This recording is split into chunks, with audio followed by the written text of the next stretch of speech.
There we go. It's live now, right? Yes. Okay, great. So, hello everyone. It's time for about all the animes, every little anime coming, of course, next season. Where, I mean, what will I say? It's just, what do you guys think, honestly? I'm gonna come out here right at the gate, guys. And be honest, right? Because this is what I do on YouTube, right? Everyone else gonna tell you it's the greatest thing ever, but I'm like, nah, I'm not doing that, right? I think this looks pretty weak, right? Oh, so negative. No, but I mean, there's so many animes that are interesting, but coming out from this last season, with like Mushoku Tensei, obviously Konosuba, and so on, right? This season that we had right now, and today, of course, is the final episode of Mushoku Tensei and Demon Slayer. So today is like, two amazing animes, right, coming out at the same time as well. I don't really feel we're gonna have that next season. I don't see like a multiple, of like, oh yeah, this is all the best animes at the same time. It's like, it looks fine. You know what I mean? It's like, no, this looks decent. Yeah, it's that feel to it, in my opinion at least. Maybe I'm wrong, but it does feel a little bit like, okay. I mean, this is like, I could watch this. It does feel a little bit like that. Yeah, what do you guys think? It's a little bit like, I do find it a little bit weak, in bare minimum at least. But anyway, so what we're gonna do now is we're gonna go over every anime, and what I do, of course, is that we're following the live short list here, right? So we're gonna go over then every show from basically season by popularity, right? So what we do it popularity wise, the easiest, and then you're gonna follow that and then see what happens, right, per anime, and eventually get up to like like what is the best show or whatever. Bam, so I finish that thing. Dunk. Okay, so slime, of course, a little bit different. So already watching it, so which of course is like pretty common, right, for these animes. Most popular animes are usually the animes that are going, right. They have several seasons. But whatever. Obviously, we're watching Slime already, so I won't review it here. But Slime is terrible. It is meetings. It is the meeting anime of our dreams. Never have we had so many meetings before in one anime. No, but seriously, like, I mean, I liked last episode. That was the best meeting so far. It's funny to say that, right? That it was like, oh, this is the best meeting. Like, genuinely, this was the best meeting. That is kind of funny to say, right? But I mean, that is not a good thing, right? Let's be honest, it's not a good thing. And I think that, not dwell too much here, but like last episode was actually a good meeting, right? Not because the Quilf elf appeared, but just as I said in the video 3 days ago, that like, well, this meeting actually has like visualization. She's talking about this thing, and then we see the map and so on, right? So it felt really weird because that is kind of what I've been saying for like the last 10 weeks. Like, that's we need every episode, and then they just like, yeah, why haven't you done this before, right? Like, why haven't you done this to me before? It just felt like, oh, this is how every episode should have been, right? I think it was kind of obvious that, oh, this is much better, and again, this is how it always should have been. So a little bit like, okay. But yeah, my point is that the meetings aren't that good. They're not executed properly, right? Anyway, let's keep going. But I mean, it has some good moments though. Now, obviously, Oshunukoi is the big anime coming next season. Obviously, Mama Idol show. If you haven't seen it, it's about a mom and her. It's about her mom and like her kids being idols. It's really cute. Yeah, nothing bad happens in this anime. No, I'm sorry, but this anime, of course, is really good. It's one of my all-time, favorite animes. It's arguably has the best episode 1 of anime ever. Like, seriously, like this episode 1 is, for more than one reason. But seriously, this might actually be like the best episode 1 in anime history. That being said, it is a 3 episode, right? So it's like a movie basically. But it really has an amazing episode 1, and it's The other anime I feel it could have been the same thing. Now in retrospect, is something like Bunny Senpai. Bunny Senpai is the first 3 episodes. It's like a volume with an amazing ending. That probably could have been 1 episode, right? If now they're doing the movies in Bunny Senpai. 1 come out this week, so that's kind of how a lot of anime is doing it now, right? In the recent years they're doing it more like the first episode is longer and so on. But anyway, yeah, Oshunukoi is a very good anime. Also, of course, written by the same person down Kaguya-sama, which is like the best rom-com ever. So it's a really well-written characters, intelligent acting is all right. And yeah, straight up again, Oshinoko is like, this is the anime of next season, of the new anime, so what's called returning animes, whatever, yeah, of the animes are starting next season. This is probably the most popular and probably also the best written one. I would say that probably by far, right? Try not to spoil it for some reason, even though I assume everyone knows what actually happens. But yeah, it is a good anime. Now, of course, My Academia is probably the most popular ongoing anime, and obviously, if you're gonna keep watching My Academia, Jesus Christ. I don't know what to say here, really. I mean, you know, I love it. Endower, next episode, freaking Papa Endower, best character, of course, by far. The video about earlier this week, yeah, obviously, it's like, you know, My Academia. I don't think I have to really talk about that, but I will say that, yeah, it's a break next week. As you see here, it's a break coming next week. So, unfortunately, Papa and Hour's episode will be in 2 weeks from now. Yeah, almost 13 days there. That's unfortunate. At least with me, because I really want to see that Steven and Hour. That's probably be the best. I'm going to guess that the Endower episode, next episode, is going to be the highlight, episode 13. That's probably the highlight of... oh, sorry, 10, I mean. Yeah, what's it 10 for? Oh yeah, this anime started later. That's true. The 21 episode. Yeah, normally they have should be to 13. Whatever. Yeah. But that being said, though, the anime has more flashbacks, right? It's not as bad as season 5. Season 5 is by far, I think, the worst season. So season is much better, and this season is also better than 5, and probably roughly maybe a little worse than 6 so far.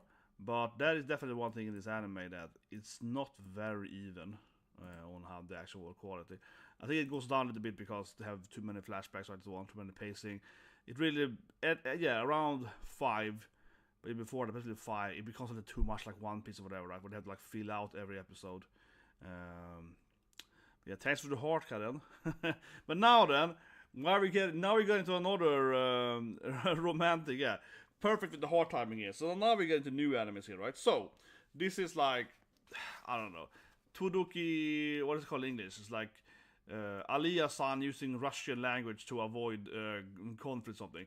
So it's about a Russian girl, right?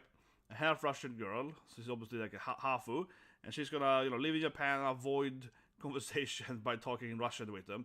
And yeah, of course, she's like a very Russian appearance then. She's gonna look very different, right? So it's a rom-com. But yeah, the flashbacks is, yeah, honestly, not gonna be started, but you take one in this last with Macadamia. It is that the flashbacks are just so many of them, right? Like, it started around season 5, where it's just like, they just keep adding more and more flashbacks to everything, and it really starts feeling like I'm watching One Piece, where like we have to fill out every episode with like 5-6 minutes of flashback. And obviously, one thing, sorry, what I have to say here, to be very direct here, is that when I'm saying flashbacks now, right, I'm not talking about an actual, like, here is Dabi's backstory, right? I'm talking about filler flashbacks, right? Flashbacks, which again, in One Piece is the best at, right? Where they have like, oh, we have seen this flashback 20 times before now. You know, oh, wedding cake, yeah. I mean, we're showing it over and over again to fill out time. So I'm calling it, like, you know, filler flashback or whatever, yeah. And that's unfortunate for Macadamia. They keep adding it every season, right? But this anime, I have to say a little bit, I'm not into Russians. I'm like, Russian people? I don't know, man. Yeah, is Putin behind it? But basically, it's a rom-com where she's, you know, tries to avoid getting into conversation, and she is a Russian or something. I don't know. To me, it seems kind of bland, which is like the term is she's Russian and does that. But it's also from Doga Kobo. That does, for example, that Oshinokoi, but Doga Kobo is like a famous, they do all these, like, you know, cute girls done pottering, or, yeah, they've done so many, new game, whatever, right? So, I think they're one of the best studios. It's probably a good anime. At least from an animation, because this company is very good at doing, like, rom-coms and so on. So, I think I have my hopes up for it, right? Then we got, of course, Spice Wolf, which is going remake from the previous one. Now, Tower of God, right? The art style is very different. I still haven't read the manga, right? So Tower of God, when did that air? Because I did react to it, of course, when it aired. Man, I feel old. It was during Corona, so it must be like 2020, right? 2021. Yeah, I did react to it I think it's 2020, like beginning of like the summer of Corona. Because I remember, okay, it's a side story, but I remember, and this is pretty cute. So I remember that I was out training because during the summer during Corona, right? Everyone was working from home, so and so on, right? So I was out training middle of the day, and I was day trading, and the soccer ball hasn't opened yet. So I was out trading, and then I got lost in a labyrinth. I got lost, and this is actually true. So I took the train, okay. Used like to do the train for a few stations where I live, and then I was out like running in this area, right? So I've never been here before. And then I found this like maze, like an actual like labyrinth, And I'm not kidding, guys. I found an actual labyrinth next to a church. Okay, it's like a huge labyrinth I've never been before. And I get into this labyrinth, right? And I kept it hard, so I'm running in this labyrinth, and I get lost in it. It's really complicated. And then I'm looking at my time, being like, oh yeah, I need to get back home because Tower of God is coming out. So that's what's in my head. But I remember that I was streaming. Like I said, I was streaming Tower of God reaction every like Wednesday. I think it was, yeah. So I was stuck in this labyrinth being like, oh shit, I have to stream Tower of God in like 2 hours from now.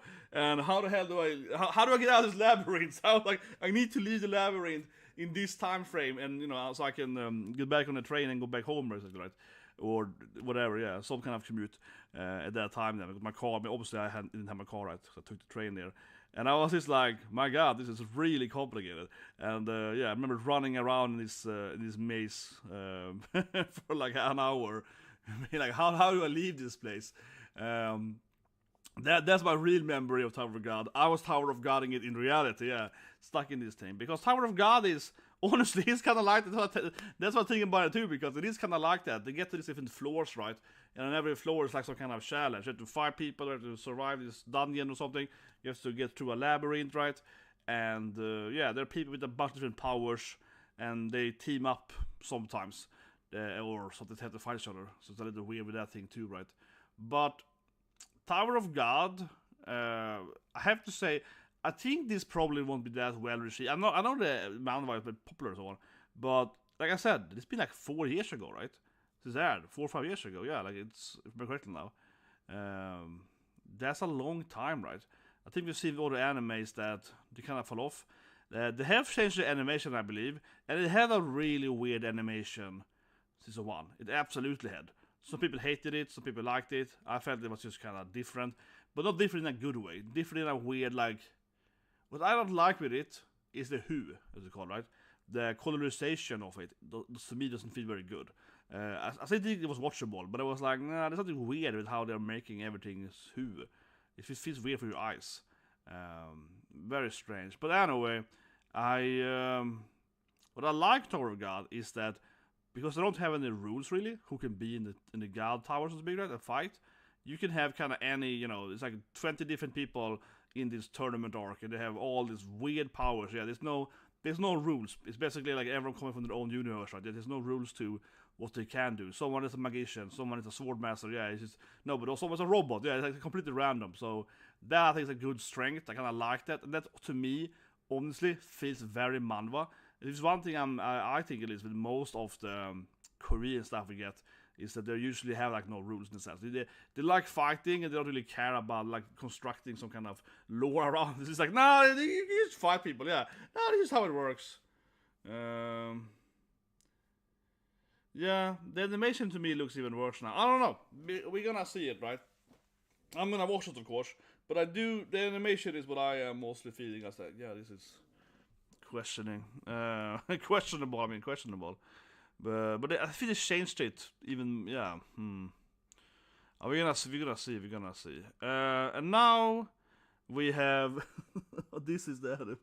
So in the Japanese it sounds fine, if you don't speak Japanese, like Gimai Seikatsu. Yeah, so I'm just laughing because this is so anime. I'm sorry, but this is so anime. This is why people don't like anime fans, okay?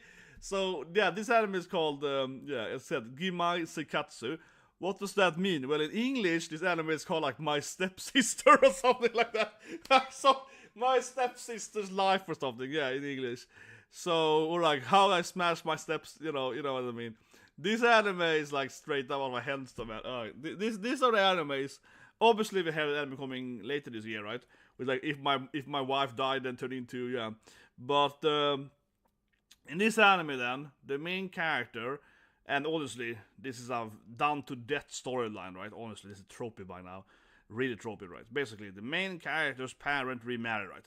The main character's mom, that doesn't matter, marries someone else, right? And suddenly he has the hottest girl in the school, the babe, like the freaking class president, whatever, right? The hottest female in the whole place in the city is suddenly his stepsister. And he wants to smash, right? I mean, like that's how it is, right? It is straight up a hen storyline. We've seen it in 5,000 hens, but seriously, there's so many mangas or whatever, light novels, that are exactly the storyline, right? We're obviously, Domestic no Kanyo is probably the most notorious one, right? Yeah, where it's like, oh yeah, my dad got remarried, and now I have 2 hot, stepsisters. Yeah, like seriously, this is like the most, like like this is like everyone's search on porn on the hub, But honestly, this might be a good anime, but to me, I'm gonna watch it, of course. But I mean, to me, it feels very cliche, right? Like seriously, this is one of the most like stepsister cliche things ever. Yeah, suddenly my stepsister is the hottest girl in town. It's like, yeah, of course she is. And she obviously is gonna fall in love with him too, and they're probably gonna end up getting married or whatever. But again, seriously, how many animes have I not seen with this more or less exact same premise? Like probably 10 or so at least, right? And obviously a billion hentais. But yeah, I mean, it is what it is. But seriously, it's always like 1 or 2 of these shows per season where it's like, oh yeah, suddenly I can smash these things. But whatever, you get my point. It's like, oh, they're divorced, and yeah, now he's living with the hottest chick in town, right? Yeah, lucky. Oh, this anime. Honestly, I forgot what it is. I've seen every trailer, but now it's like, so you don't have to. And now I forgot, it's like a harem comedy anime, but what is that about now again? So they're way too similar. This is the assassin thing when they fight the people. Yeah. Oh yeah, this is like some kind of Romeo and Julia stuff. Oh yeah, now I remember. Sorry, I've seen every trailer. Like, what is that? Well, in this anime, they basically kind of Romeo and Julia. They're both like family of spies or yakuza or something, assassins, but they get married, and so people have to like them. Yeah, it's like a Romeo and Julia and spy thing. Yeah, whatever. This also, honestly, I'm laughing a bit because this is like an isekai. It's a fantasy world, whatever, right? But so basically, you have a guy, and he is serving with the demons. He's the strongest magician, right, in the demon army, and he wants to kind of have some peace with human and demons, right? Well, I'm laughing a little bit about it because another very cliche thing in this kind of storyline, where a human has infiltrated the demon thing, is that they're always men, right? And the demon lord is a hot chick, yeah. The demon lord is a waifu, like seriously. The demon lord is a hot goddamn waifu. Like, if you have the human male main character in this, like, oh, I'm a human in the demon lord army, the demon lord is also gonna be a waifu, yeah. Like, I don't think I've ever seen this storyline where then you have the human mage guy, whatever, right? And they have a male demon lord, no. The demon lord will be a hot chick, yeah, so he can fall in love with her. So that's why he's doing it or whatever, right? So they can, have some romance. And she's probably in love with him without knowing he's a human or something, you know what I mean? Like this, I've seen this exact storyline before. It also feels kind of cliche, honestly. Yeah, but this anime sounds honestly very like isekai trash in so many ways because, again, right, the storyline of a human trying to somehow make, demons and humans or whatever be friends. It's super common. This season, of course, we had Fenris, right, in Sheet Level 2. That's exactly that thing, right? Filio and Rishan, they fall in love, they get married, right? And then he tries to, befriend the demon lord, which he doesn't want, right? And try to make peace between demons and, humans. So it's a very common isekai trope, right? How the human is like, what are you guys fighting for? Let's be friends instead. Yeah, it's very, very common. And then also, I said, the other part of that, he's a human in love with the demon lord. Probably, I'm guessing here, but I'm telling you, it's gonna be part of the storyline that he wants to smash the demon lord. Yeah, of course he does. Like, who doesn't want to demon lord? And she wants him, right? But she probably doesn't know he's a human. She wants his demon form, whatever, right? And it's gonna be shenanigans. I mean, maybe it's good, but again, this feels like it's generic on generic. That's also negative. No, but come on. This is the thing. Like, I haven't read this novel, right? Or the manga. I haven't read the manga, but I just feel like I see one trailer, and I'm like, okay, I see it's happening. The Demon Lord is gonna be in love with him, but she thinks he's like an orc or something, and then he has to hide her. They can't do it because even though she really wants to, you know, be on a date or whatever with him, he can't answer yes because, you know, if they go to the bedroom, he can't show her his normal body form, whatever. Yeah, like I can see it happening, right? The stream's been up for 20 minutes. What, you're fighting Bale? Come on, man, Bale is easy. Don't get me started on Elden Ring. So you're gonna. Don't get me started on Elden Ring. I knew you were gonna come in here and Elden Ring up this stream and you're gonna ruin this stream with anime. But I say one thing here though. The thing about yesterday. I see one thing here, okay? With Elden Ring. Used to be really so here. But I was watching a streamer yesterday, okay? Before I went to bed. And she died like 30 times on Commander Gaius and didn't beat him. So she literally died, I think like 31 times on Commander Gaius and didn't even defeat him. And I was just like, what's wrong with you? What's wrong with you? And I usually, I don't write too much when I watch. I was like, do this thing. I was like writing in the chat like rot weakness, use this build, this is Christ person. But I don't get it. It's just so funny because yesterday I made my Elden Ring video, and I thought about one thing I don't get is why some people just like do this thing. Right? They just bang their head into the wall for like 5 hours. Then they go and write a review about Elden Ring and be like, oh, this game is terrible. I died for 5 hours. You know what I would have done that? Like I said in the video, I just go and explore it. If I was stuck on Commander Gaius, he's not you can skip the boss, yeah. I would probably just go around, you know, get more fragments, level up my character, right? Get like the fragment levels, get the higher up, maybe get some new gear, some new spells or whatever, but at least getting higher fragments. Then I would turn to the boss later, you know, and being way stronger than him, right? I wouldn't waste my time if I find the boss is too hard, because then I would assume that I'm supposed to get it later when I'm higher level, right? When I played the first Elden Ring game, every time I go to a boss, I was like, well, this is impossible. Well, I probably am here too early, right? I'm only level 20, maybe I have to be level 40 or whatever, right? In that game, because you can kind of, you know, take so many different routes, you definitely can be under-leveled for some bosses, right? And also over-leveled, of course. So every time in the OG Elden Ring, when I got stuck on a boss, like, oh, I died 2-3 times, then I just go around, you know, and I walk around. It's kind of like that joke in Simpson where Marge was a cop. So they have this huge wall, right? And Marge's like, I have to climb this wall, you know, it's super hard, I have to climb it. And then Vigum is like, I don't know why, but women never use the door. And it's like a door next to the wall. You can just take the door, and all the guys take the door and then go around the wall. And it's like, why not just do a door for? Yeah. And it's like, women never understand that the door is a real path or something. And she's like, I'm gonna climb this wall, you know.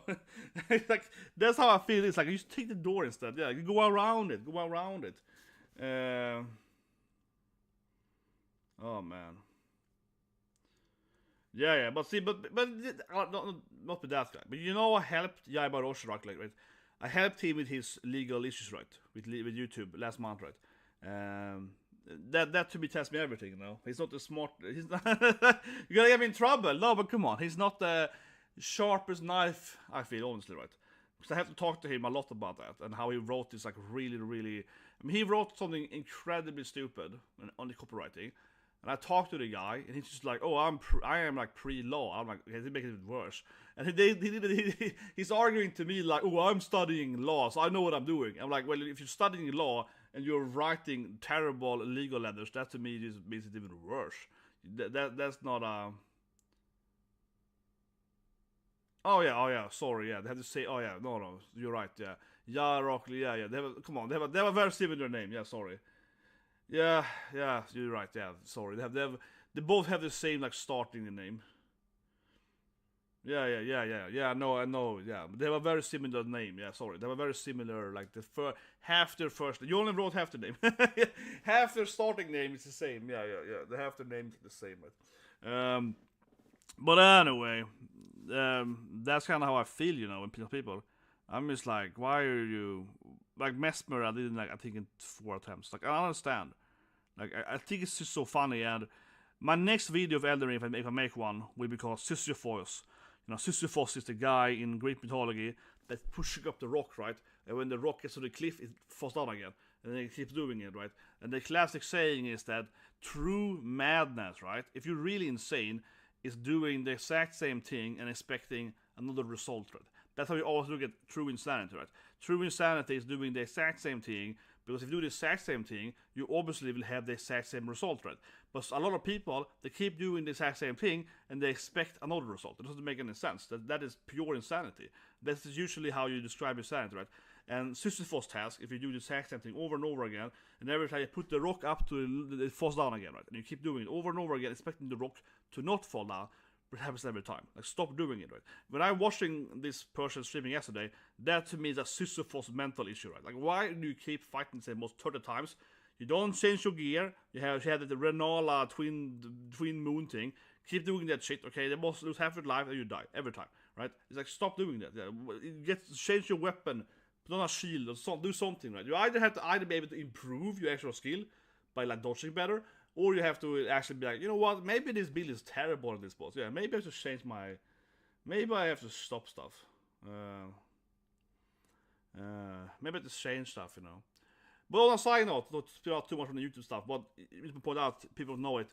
So there are a bunch of YouTubers last month, right? They got in trouble. We had her, like, Stephanie O losing Shadowton, right? And they got in trouble for what's it called? This anime about what's it called? Like, these girls are playing music. It's called something like. It's an anime. Oh my god, help me out here. It's an anime about 4 girls playing like an underground band. Okay, don't write the title though. Think about it.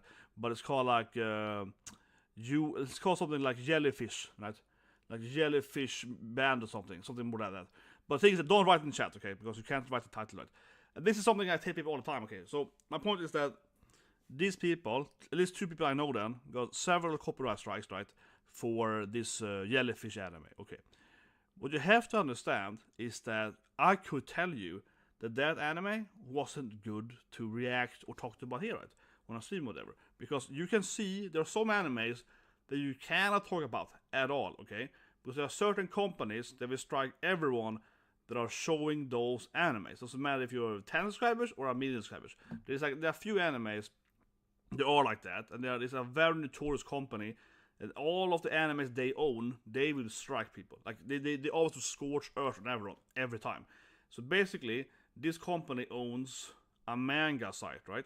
So every manga that is published on their website, if you then, when they get an anime later on, right? If they get an anime, that anime, you cannot talk about it. And this company is very, very Japanese. So even if you talk about it, right? Not even showing the anime, just talk about it, still get a strike. You can't even talk about it, okay? This company is just crazy, okay? Like they use cray, okay? So companies all like that, right? So I could tell you immediately that you shouldn't do that Jellyfish anime, because I can look at who owns that anime and say, well, that anime is going to get strike, okay?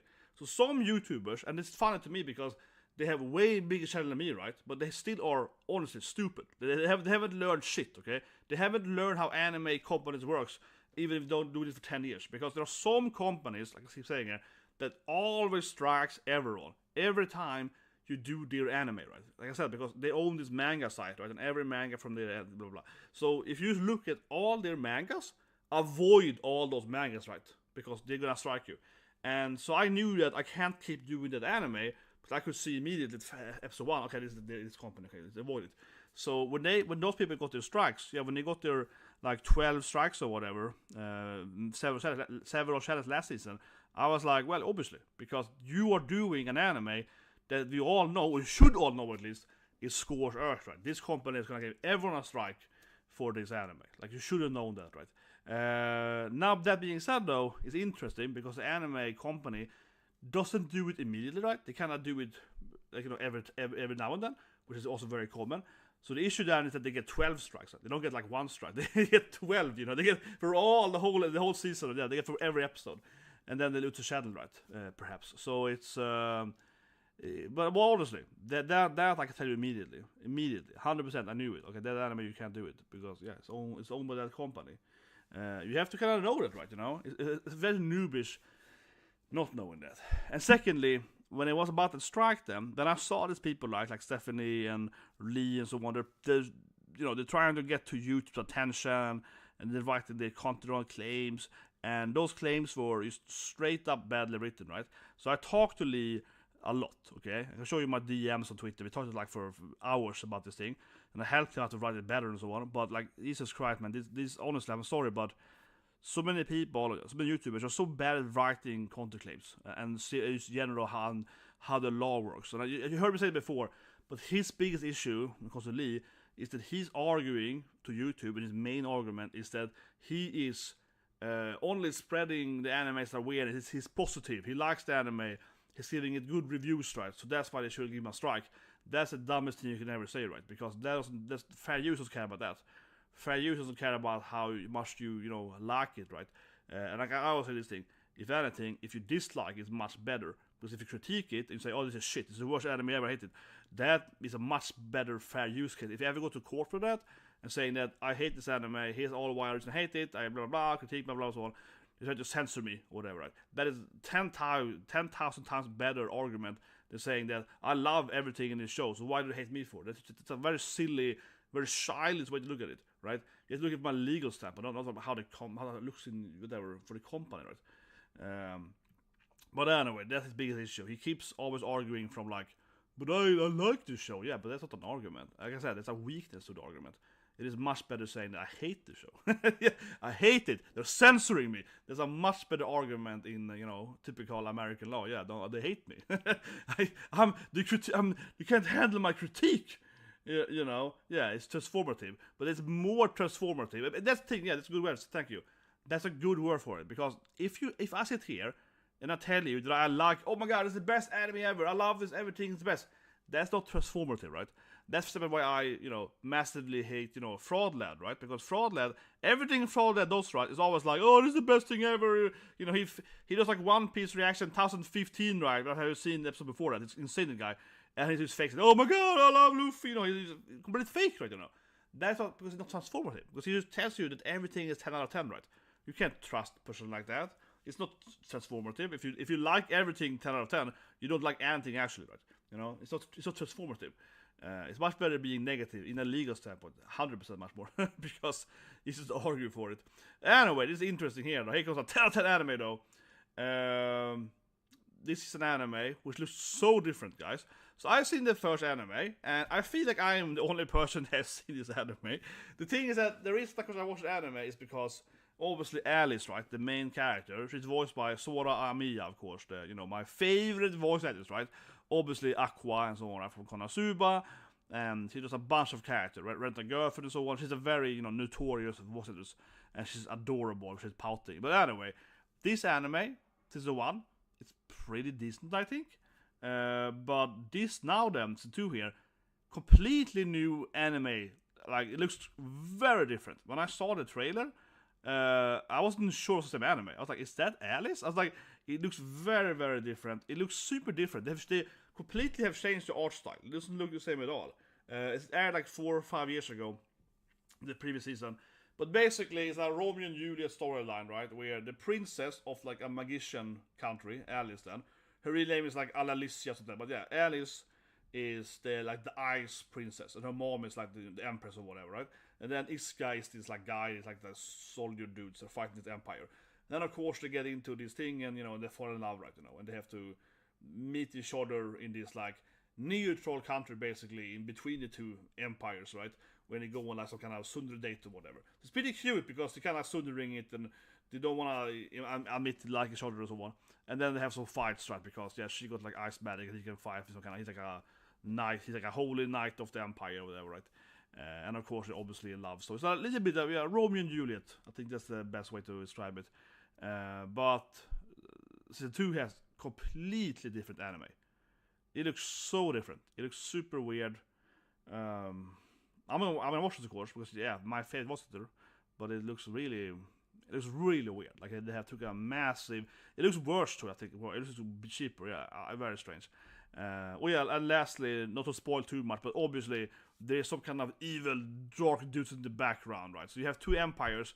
I think this guy here and some of them are actually a third empire, like a darkness guy. They try to summon the demon lord or whatever. Yeah, this is classic. There's some guys working in the shadows, and last season ended with them teaming up, of course, against the demon dudes or summoning some dark magic or whatever. You know what I mean? It's classic, right? Yeah, you have two empires that are both not good guys. Honestly, one thing I like in anime is that neither of the empires of the sides are good. They're basically two evil empires and then another evil empire. No, but seriously, it's kind of like a war setting, right? So it's like one is more tech-based, and one is more magic-based, and they keep fighting each other. And they're seemingly both evil, honestly. And then you have like some like doomsday guys who like trying to summon the demon lord or whatever.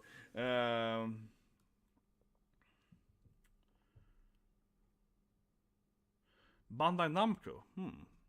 I'll see what you mean later. Anyway, now here we get this is good, guys. Though this is good. Isekai, okay? Super long name.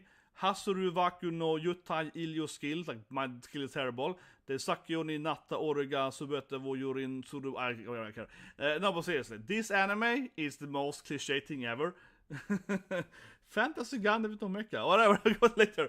This thing, first of all, okay. This Isekai here. This is screams, okay? This screams Isekai trash. This is screams Isekai trash. I'm gonna watch it, I'm gonna enjoy it, but seriously, okay? This is like, you know, Arufurata again, you know? This is like if Rimaru is stuck in the Arufurata dungeon. It is so cliche, this anime. My god, you know. The main character and a bunch of other people get summoned to this world by an evil goddess, basically, and they all get, you know, their own unique abilities, but for some reason the main character is only E level and the rest are A, because, you know, he's the main character. So everyone is like, oh, you're a loser. So he gets bullied by the classic bully guy, being like, oh, loser, nerd, right? And then he gets sent to some dungeon. He gets sent to a dungeon by himself by the goddess because he's the worst abilities, right? And then it turns out, you can never imagine it. It turns out his abilities are actually OP. Yeah, they just misunderstood them. He can fuse stuff or something. I don't know. But I mean, seriously, this Isekai storyline has been done to death, right? Where the main character comes in here, he goes, oh, I have the worst skill in the world, you know. And then after one episode, actually, that's the best skill. He had a skill to eat every monster, or he had a skill to, you know, fuse every object or something. He can combine every weapon, or he, you know, it's like the dumbest thing ever, right? Where, you know, the main character, everyone hates them, the god bullies them because, yeah, oh, you got the level noob skill. But then actually it's the best skill ever if you have any basic creativity. This is like, there's a woman, I believe. It's not King, no, that's a woman. Her name is Eva. Her name is like Eva Speed or something. It's like a really silly name. So that's like a waifu Kingu, if anything. But it is the most isekai cliche trash ever. And then of course immediately he goes to this dungeon, right? He levels up and suddenly he's like the strongest of all the humans, right? He leaves the dungeon, he's like, badass, I'm freaking, I wanna get revenge, I hate my classmates. And then this elf chick appears out of nowhere in the forest and be like, oh, help me against this demon dudes or whatever, right? He saves her, she falls in love with him immediately, and then picks up that like Kingu, Leo Poshik or whatever, and some dark elf. And suddenly he got a harem and he's trying to get revenge against his classmates and the gods or whatever. And he's all dark lord, he's edgy, he's all like, I hate everyone, but he's actually a super nice guy. You know what I mean? That's such a, oh god, yeah, he's gonna go around there. Just like Arefrat, he's gonna be all edgelord, like, oh yeah, I'm gonna freaking defeat all my old friends. And then the next scene is gonna be super nice to everyone. This is like the most cliche anime storyline by ever now. Jesus Christ, man. Isekai, everyone got random powers. I mean, I'm so tired of this premise, right? I'm so tired of the premise where they're acting like the main character got a bad power, and everyone with like IQ 5 and over can immediately tell you that no, this power is amazing. This power is obviously powerful. Like what are you talking about? And then of course, you know, as soon as he's alone, he can figure it out, and he's the strongest character ever. So I'm gonna watch this anime, but honestly, I expect it to be incredibly bad. Like, yeah, it's Dark Snyder. No, but he's like Arifurata at home, you know. He's Arifurata at home. This is like Arifurata, but worse. Yeah, that's how it looks. It's like, yeah, it's the same knockoff Arifurata, man. We got 16 of Mega Me Coffee. This anime I never really liked, even though they're kind of meal-feed. It's like, I don't know, it's just basically a bunch of hot girls working at a coffee, but I still think they were that funny, right? Yeah, that's true, you gotta fight my old friends, but No, but that's just like a very classic trash thing, right? It's a kind of trash where if they have some bullies in the class, they have to fight all the classmates. Yeah.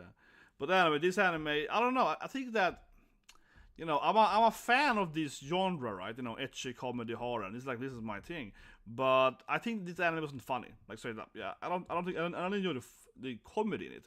I think when you have a horror rom-com kind of anime, whatever, right? This kind of, it has to be funny. You can't just have it. Yeah, it has to be like, oh, they're pretty hot, but like, what's the comedy in it?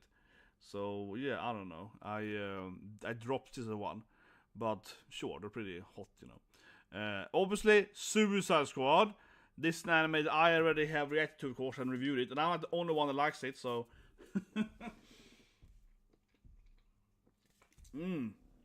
Okay.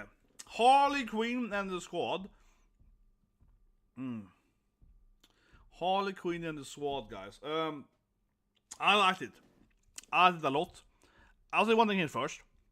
I think that some other anime, whatever, reviewers, they hate this shit, right? I don't think they ever seen this stuff, I think in I'm an old man, right, to speak, in otaku culture. Where I am from, everyone viewed everything, right? Back in my days, it was better. Everyone viewed everything, right? So when I grew up, me and my friends, we would obviously watch Spider-Man, right? Spider-Man TAS. We watched Batman TAS, who obviously Harley Quinn was introduced, right? And we saw Clayface and so on, right? And obviously the Joker. And we also watched anime, right? We watched Dragon Ball and so on, Well, it was very much, you watched everything, right? You watched all the nerdy stuff, right? And also, you played the nerdy games, Final Fantasy or whatever. But somewhere along the line, the world got worse. And I really mean that, because somewhere along the line, the world become more separated, right? So when I was a kid and people in my age, if you're into anime, you also have played Final Fantasy, right? You play these JRPG games. But these days, people are into anime, and only into anime, right? That to me is almost kind of weird. You face people, they only watch animes, they don't even play the Japanese games anymore, right? And vice versa. But it used to be that if you played the Japanese games, you also watch all the animes, right? And all the blah, blah, blah. Of course, coming into this thing then, people in my age, so to speak, my hot generation, right? We have seen everything with Harley Quinn and every anime, right? So for me, this is like a sweet combo, right? This is a fusion of that hot Yuri scene, right? With Poison Ivy and Harley Quinn, yeah. For me, this is like hot Yuri fusion, right? Yeah. This for me really works, right? But I think that for a lot of viewers, honestly, they have never seen any of this stuff before. They barely even know who any character is. They know who like Harley Quinn is, because she's so famous these days, right? Because she's a main character now these days from DC. But they don't even know what Peacemaker is, basically, right? I love the Peacemaker. Oh my god, you know how much I love the Peacemaker show, right? But I think that's one thing we have to first address, right? I think a lot of people that have seen anime now have never actually seen this stuff before, honestly. It is kind of strange in that sense, right? It is kind of strange in that sense. But, I mean, sure. I mean, absolutely. I also stopped reading both Marvel and DC years ago. I used to have another channel that was mostly like a Marvel and other, reviewing and so on, right? And on my blog that I used to run, one of my blogs, I was a lot of Marvel stuff. But I just quit it. It was kind of funny because I quit Marvel back in like 12 and then 13 I quit it completely. And people saying, oh, I was crazy. Because I was complaining about Marvel being woke in 12 then, 12 years ago. And everyone was saying that I was crazy and it's not woke, or of course we didn't have the word woke then. I called it whatever, right? But I said it was far idiotic, progressive and so on back in 12 years ago. And no one agreed with me. Everyone called me insane, right? And then 5 or 6 years later, so about 6-7 years ago then suddenly it was like, oh yeah, Marvel is too woke, and people made channels and they got 100,000 subscribers complaining about that. But when I complained about Marvel being too woke, I got like a serious stuff, because everyone was like, oh, you're wrong. It's not good. Yeah, I was too early. That's the point. Yeah, I was too early. I called it like 5-6 years before everyone else, right? So I looked insane. So I was like, oh, this is super woke now. It's gonna ruin the storyline. People were like, no, this guy's just crazy, right? And then again, 6 years later, everyone was like, yeah, it's too woke now. It's unreadable. So I was like 6 years or so ahead of my time. I was, really into all the Marvel stuff and DC comics and so on. And I saw how it changed so much, and I was like, I'm out, right? And again, I was way ahead of my time. You have so many YouTubers now, right, that complain every week about Marvel and DC and so on. I did that on my other channel before it was cool, yeah. I did it when no one else did it, and people were like, oh, this guy is insane. So I was like, okay, this doesn't work. I got like 0 subs for months, you know. No one cared about it. I lost subs, you know, yeah. Oh, this doesn't work. And then, yeah, a few years later, it turned into one of the most best thing to do on YouTube to get subs, right? Complaining about Marvel and so on, and the movies. I was like, yeah.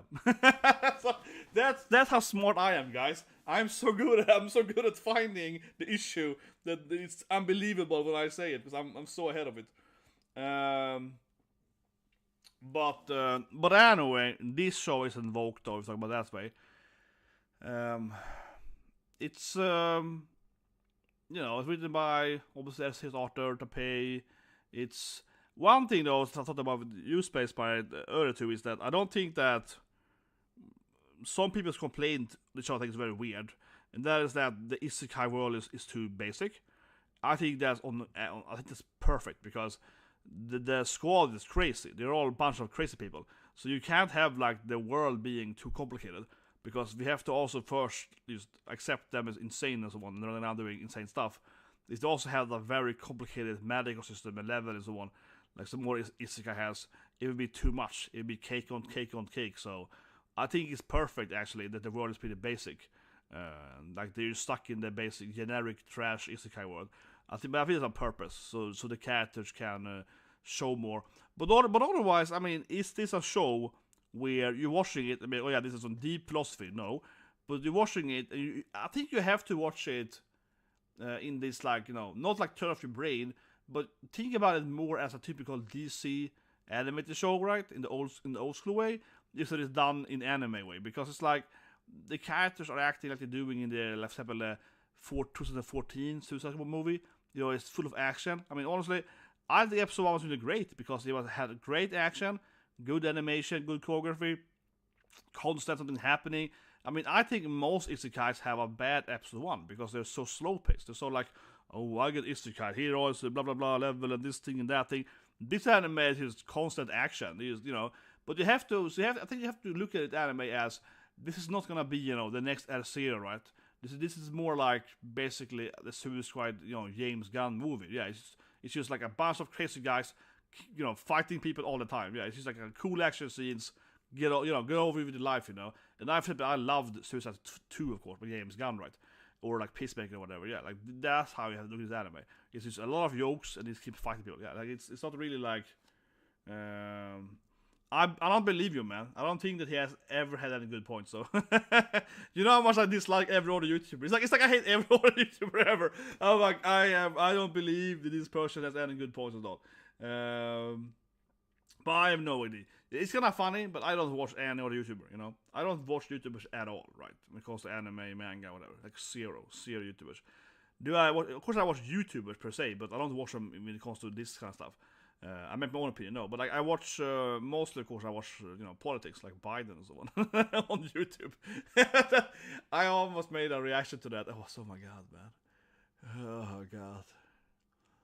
I'm gonna be started, but my god, man, when it was really funny though. My favorite scene, I'll say one thing. My favorite thing this week with Biden versus Trump, which I've seen several times now. My favorite part is when Trump is like, I don't understand what he said. I don't think he did either. That was just fun. I'm sorry, but that was just funny when Trump is like, I have no idea what he said. Because I mean, obviously Trump kind of lies, right? He's kind of bombastic, and no one really trusts Trump, right? But in that moment, it really was like Trump is like, how do I answer that? Like, I have no idea what he said, and it felt genuine, right? It felt genuine. Like the moderator also was like. Yeah, exactly. But I felt that moment, that's when Biden lost 100%, because that moment was so really felt genuine, because everyone there, the moderators, the people in the actual studio, everyone was like, yeah, because I mean they're asking him to like, how do you answer that thing, right? And he's like, what should I answer? What did he ask me, right? Because the problem, of course, is that they have to at least be able to otherwise summarize what he said, right, and give it to Trump. But Trump was like, give me the summary, then give me what he said, and no one could do it, right? So it was like, yeah, that was. It's like, it was just such a weird moment. It's hilarious. Sad hilarious. But that moment, honestly, obviously went viral because it's just such a weird moment. And I was like, yeah. It's just like, yeah. Like, what should I answer to that? It's like, I can't answer that. And I think also, last on that point with Trump there is that, like I said, I mean, a lot of people hate Trump or whatever, right? But just that moment, which is like, even if you dislike Trump, I think at that moment, everyone believes he's being genuine. You know what I mean? Because it was just such a weird moment that even Trump haters are like, well, actually, yeah, what did he say? Yeah, like everyone on both sides of the aisle is like, yeah, you know what? Like this doesn't make any sense. Yeah, like so that's why I felt like that. I mean, he was losing the whole debate, but that moment he went on a cliff, right? Because that was like, okay, now it's, yeah, what is happening? Yeah, that go. No, I don't know. I think the golf debate was just sad. Honestly, the golf debate to me was just sad. That fact that they both were losing, that to me was like, I was just called a lose-lose situation. That to me was a lose-lose. Like, why are they arguing about golf? I was like, what's wrong with that? Yeah, like, what's happening? If they're both like dementia, standing there like, oh, I got better swing than you ever had. My handicap. Like, what are you doing? It's just insane. Anyway, more isekais. I don't talk about isekai. I hate every isekai. No, but this is like, I mean, again speaking here, right? This season, I think it looks weak. I said it earlier before some of you guys come to the stream. I think this is a pretty weak season, and one thing it has a lot is isekais, right? This season has like another 10 isekais, and they all feel like, you know, like I said earlier, oh, this is I have the worst power or this thing, so I don't know. And Suicide Squad, yeah, it's an isekai, but I mean, it's mostly yeah. One thing more honestly, Suicide Squad isekai. I think people are looking at it the wrong way too, because I know it's an isekai. It's called isekai in its title, but come on, it's basically Suicide Squad in anime. Come on. Yeah, think about it more like that, right? It's not really an isekai per se, you know. It's more like, no, it is Suicide Squad being animated by anime people in Japan, right? And written by Japanese people. That's the main thing. Episode 1 isn't even isekai at all. They basically spend like the whole episode on, you know, in Gotham. So it's like not really, whatever. But anyway, yeah, isekais. I don't know. This is all an isekai. This guy got powers. I don't care. I can't do this anymore. There's so many isekais. This is also an isekai. It doesn't say isekai up here, but I believe it's an isekai because this guy, so basically have 5 different, you know, races, right? And they have this war fight, and this main cat is like a guard between the realms or whatever. But then in the trailer he's on Earth, or they have like high advanced society. So he can teleport to the Earth. You see the city behind him. It's like skyscrapers behind him. There you go. So this is very weird. It doesn't say isekai up here, but I think it's an isekai because this guy gets teleported to Earth and no one knows who he is or whatever. So this is kind of like reverse isekai where he goes between different planets or, you know, worlds or something, or he's like actually from Earth. I forgot about it or whatever. But you know, it's not like isekai, different planet world thing. The guy is fighting different, you know, people traveling, and obviously the harem with like a bunch of waifus. But I don't know, maybe it's good, but again, this looks super cliche. This looks super like bland, honestly. And the main character has that Kirito look, like they all have the same, you know, hairdo, kind of little different hair. Come on, same hair color. Where is the other guy up here? Come on. They all have that, you know, these like the dark hairdo. Yeah, they all have the exact same hair up here. More or less, they all have the same hair. You have that Kirito hairstyle. All of them. Yeah, it might be a modern tech fantasy, but it looked really weird because he got teleported in the trailer to what looks like Shibuya, like straight up. And he's like, why doesn't anyone know me here? So it might be like another high-tech, you know, planet, but it felt like he was at Shibuya. But it might just be like based on Shibuya, right? It also might be that Earth or something that has been rechanged something. I don't know. It might be better than the basics. Anyway, this anime looks kind of funny. It's called Gidyu Harem, so you know it's going to be a good anime because it has a title of harem in its title, right? But basically, this isn't an actual harem show, okay? So this anime is called, again, Gidyu Harem. Doesn't have a harem, okay? It only have one female character. But the funny thing is that it's actually pretty funny because it's a rom-com, obviously, right? It's a romantic comedy, of course, clearly. Two people in love, whatever, right? And they're in part of the drama club theater. But it's like a straight rom-com because what basically the harem is that the girl keeps changing her behavior. Like, so it's a theater, right? A theater group, right? She's a an actor, right? She's a nerd actor. So she changes her, like, a little bit her appearance, but mostly her personality, or acting at least, then, every week or whatever, right? So it isn't an actual harem. The harem is that she has, like, 10 different personalities, and he's, like, dating her different 10 personalities. Something like that. They dating, but, hang out with her, and was date her. So it's like it's like a kind of Shijou harem show, with one guy and a girl with 10 different personalities. So the harem is her. She's all the harem characters. So I don't know. It actually looks pretty funny. You gotta check it out. I mean, the trailers are pretty funny, and and so on. Yeah. So basically, she does all the characters, right? She does all of them. So she's like Sundre and Durure, and yeah, she keeps changing her behavior every episode, and so she's all the harems on the same time. But of course, as it says here in the end, will she ever be able to tell him her true self? Right? Obviously, of course, she has an actual personality deep down, right? And she keeps changing her personality, but of course she has some other personality where she actually is her real personality. But like I said, they're both actors in the drama club, right? Says something here, I think. But anyway, they're in drama club. She wants to be an actor, right? Or something like that. And different personas. She basically has like acting out a character. Yeah. She's like pretending to be Sundre for a week, right?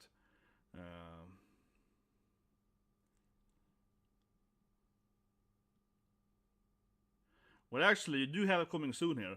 What you said right now about some mixed Yuri anime, there is an anime coming later about that, yeah.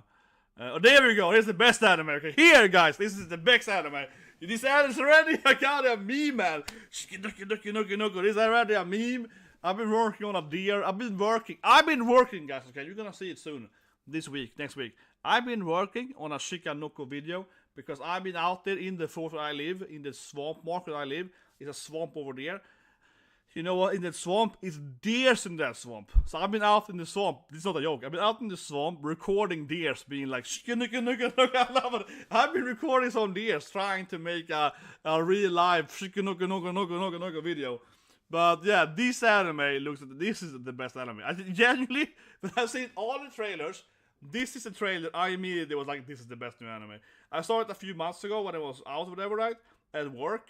So I showed my colleagues immediately, two of my colleagues. I'm like, hey, you got this deer anime. And like, look at this old trailer. It's hilarious. So this is definitely the best new anime. I mean, I am 99% sure this is the best new comedy. That's straight up, yeah. It's some really weird, like bonkers anime, right?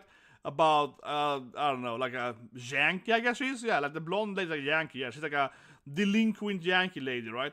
And then she meets this like deranged deer girl, and I love the English names, like my dear friend, like my dear friend, but it's like my animal, yeah, not deer as in, someone close to me, but actually an animal. And then this girl got some weird power. She can like, her horn can be like, you can take off her antler, and it's like a banana in them, or they can turn into bombs or whatever, and it's just crazy. Like, it just looks completely insane. It looks completely off the rockers, and I like it. I respect a lot that the studio behind it have done these like 1 hour dance videos, and they're playing those memes, right? That to me gives me a little hope for the anime, because it shows that the studio itself, they know this is like freaking memeable. They're like, oh yeah, we're gonna make some memes with it, we're gonna troll people. Yeah, they're into it, right? So I like that a lot. And one thing that this anime was really good though is that the anime actually has a really good animation too. So Wit Studio, of course, is a good, very competent studio, but also it looks really like well done. Like, the girl in pink, I don't know if I can name it, but the girl in pink, right? In the trailer, she suddenly becomes black and white, and her face is screaming and so on, right? So I think one thing this anime seems to do fairly well is similar to, for example, Kosu's Hero, or Asubase, which is a great anime. I love Asubase, right? Where they basically change the art style, you know. Suddenly it's like live action, right? Suddenly this thing, suddenly they're all shibis, right? This anime looks to do that really well. Like they're also gonna flip-flop different animation styles. They're gonna turn into shibis for one episode or whatever. So that also I feel looks really good. That they're kind of jumping back and forth between different like production styles, right? Similar to also Butch the Rock, you know, also have different kind of black and white scenes and this thing and that thing. So, for example, Butch the Rock to me, right? I like Butch the Rock. I had it in my top 10, but I think Hito the Butchi, which is an older anime, is better. Much better written, I think, Hito the Butchi. Which is a very similar character. They both called Butchi. Butchi means being alone in Japanese, right? Hito the Butchi is like, I'm alone, I have no friends, right? So, the older Butchi, I think, is a much better anime, actually, than Butch the Rock. However, Butch the Rock, from an animation standpoint, is 10 times better, right? So that I think is the reason it got popular compared to Hito the Butchi, because yeah, they kept changing those black and white things and up and out and even and so on. Where the other one is better written, but it didn't have like those. The budget was not really there, right? So this anime here to be again, it's more the Butch the Rock then, right? Where it looks really well done, with studio, high animated. But yeah, I think this looks by far, honestly, the best new anime probably. Like seriously. Definitely comedy, but even whatever, yeah, it looks really, really funny. So, and well done. And also, of course, who's like a Yankee girl, yeah, the main character, right, or whatever, our eyes or whatever, right, is the Yankee girl trying not to be a Yankee anymore, trying to hide her evil self, something. It's a good character too. Anyway, yeah, she can talk about that. Now, this anime basically is obviously then Marin-chan, right? This is Marin-chan again. 2.5 Marin instead. So this anime, I mean honestly, it looks incredibly similar to Dress Up Darling, to 5D Girl. So basically, right, the main character is a loner, he has no friends, blah blah blah, you know what it is. He only likes, you know, 2D girls, you know what I mean, he likes hand stuff, whatever, right? And he meets this like, you know, crazy, weird otaku girl. Then her dream, of course, is to be like, you know, she wants to be a famous cosplayer or something, and you know, she makes him do, you know, her videos or whatever, or photo stuff. So it is very similar, obviously, to Minus a Darling, right? Yeah.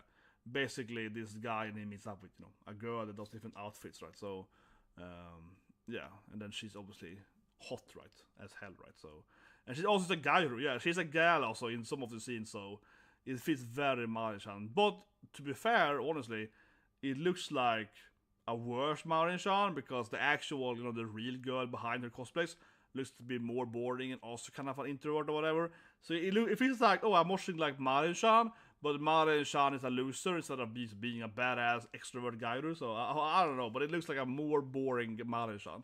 And so, but it still looks like fine, I guess. It's obviously gonna be a lot of ecchi jokes, but she's gonna like, you know, change her outfit with him and so on, obviously. So it's gonna be a lot of ecchi jokes all the time, right?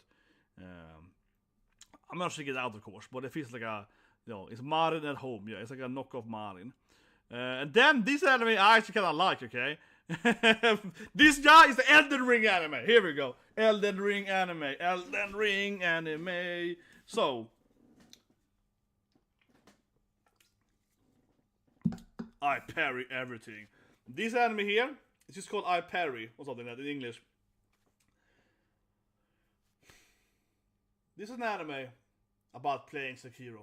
No, but seriously, this guy, he's been out training. He doesn't have any good abilities, right? So I know it's cliche that obviously. He doesn't have any good abilities. So he's been out training like parry for like 14 years. He's been like after this exercising, just parrying attacks. And then suddenly he can like, oh, I can parry everything. So he's like literally an Elden Ring player. I mean, I've been grinding my whole life. Like he's fight everyone with my basic sword here. So, yeah, I mean, seriously, his ability is that he can parry all attacks because he's been training so hard on parrying. No one else has been so hardcore training on parry. But I mean, it feels very much, you know, like, you know, Black Clover or whatever, Astara, very similar. It's like, oh, I have a bad ability, but I've been training, I'm muscle, you know. Everyone else can use magic, but yeah, I'm just a beefcake dude instead. I've been training more than the other ones. It's very much that. But I want to point out here, right? I know it sounds similar to the older anime that other fans knock off. It's like, oh, I have the bad skill, right? But it's a very different, okay? I think they are very different because the key point is that those isekai animes where the main character is like, oh no, I have a bad magic spell, and then the next episode, oh, actually, my spell is the best spell, you know what I mean? They basically is just really stupid. That to me is just stupid. The main character is like forsaken because they have a terrible ability. It turns out to actually be the best ability, you know what I mean? This is not the case here, right?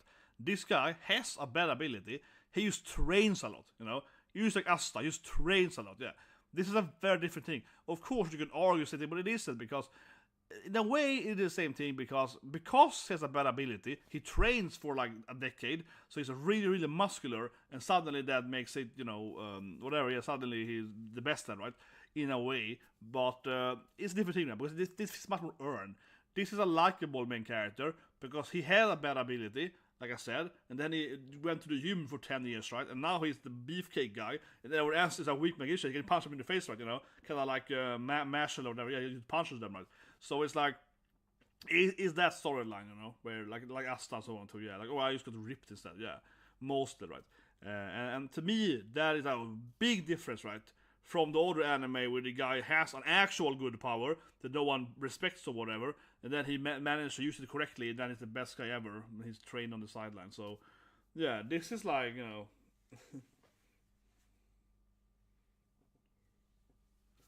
yeah, you can probably parry... yeah, exactly, you can parry. This guy is like an Elden Ring player. He's like, I've been parrying for 10 years! But seriously, I mean, he's parrying and he gets some magical sword, of course, looks like Soul Edge. But maybe without that, I think it's more that this is kind of like the underdog guy that just trains a lot, right? He's like really muscular and so on. I don't know.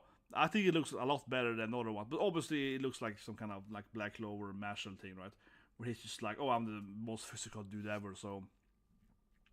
But yeah, I think it looks decent. Now we got this Vistoria thing. The people keep telling me it's gonna be good or something. And also someone in the chat is obsessed with this anime. Tsurugi no Vistoria. So yeah, I know it's written by, of course, Danmashi's author, right? So the question is then, can I pick up girls in the city maybe? The tower? Where do I pick up them, right? Oh yeah, this is what you meant? Bandai Namco? I guess. But that's true, it may be Bandai Namco, right? I didn't think about that. I guess that's what you meant earlier. But yeah, what can we say right now? I feel I have to watch the anime because some people keep complaining on me when I say I want to watch it. No, but yeah, it's Bandai Namco. So that's not what you meant earlier. Bandai Namco, Actas. I don't know what Actas actually is though. I know this company is not actually, but whatever. What is it about then? He can't use one, but he can use a sword.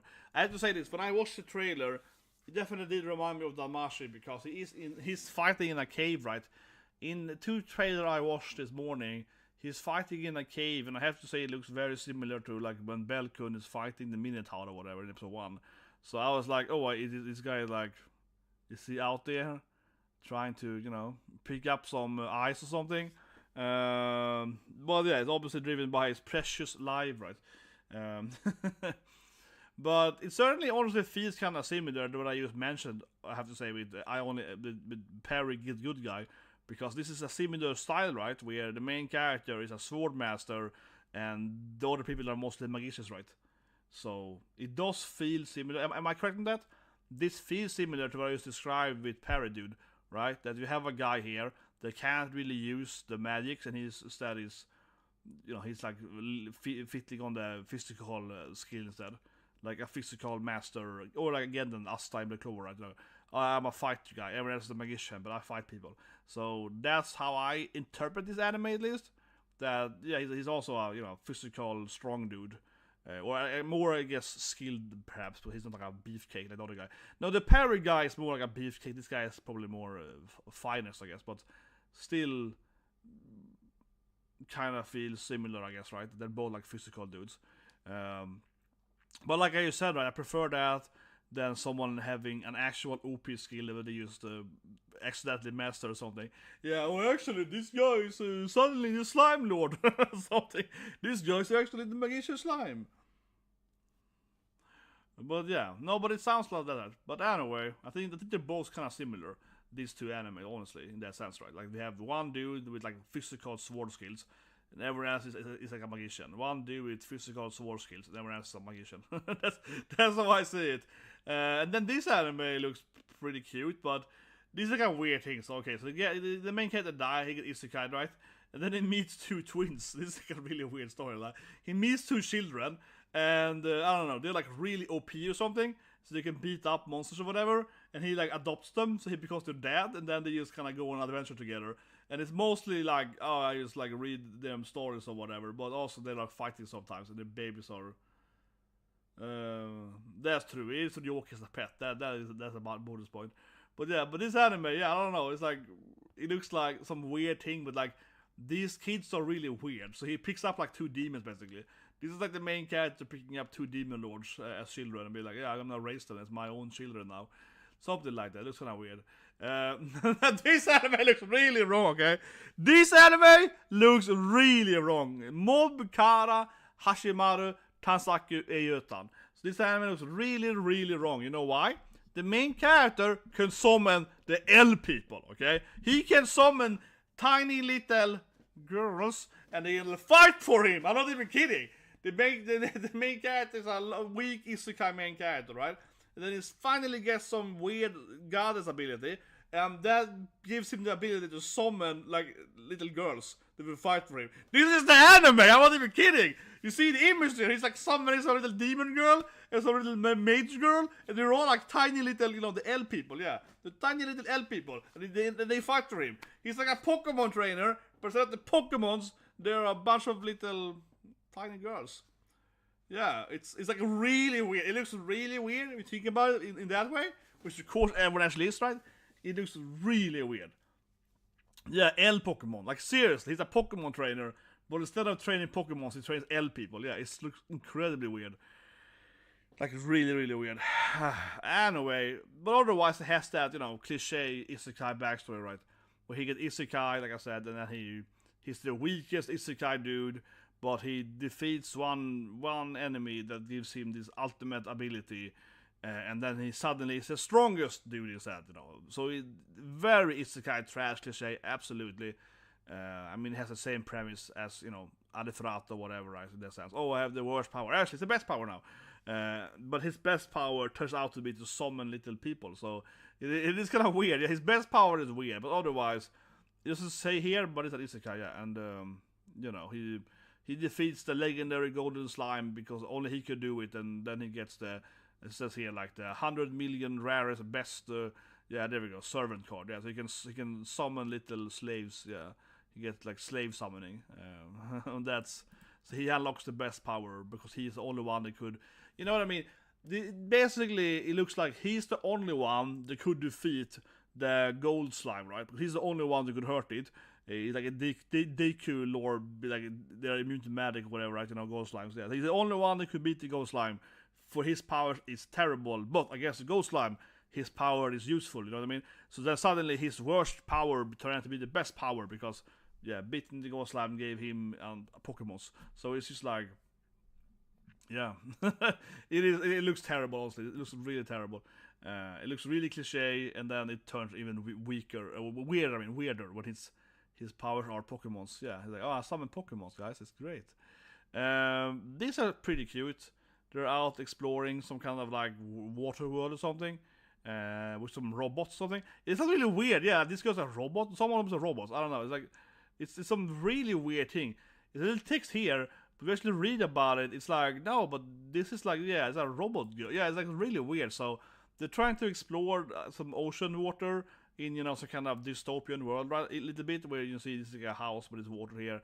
So kind of like, you know, half the planet is sinking water, like Venice style, right?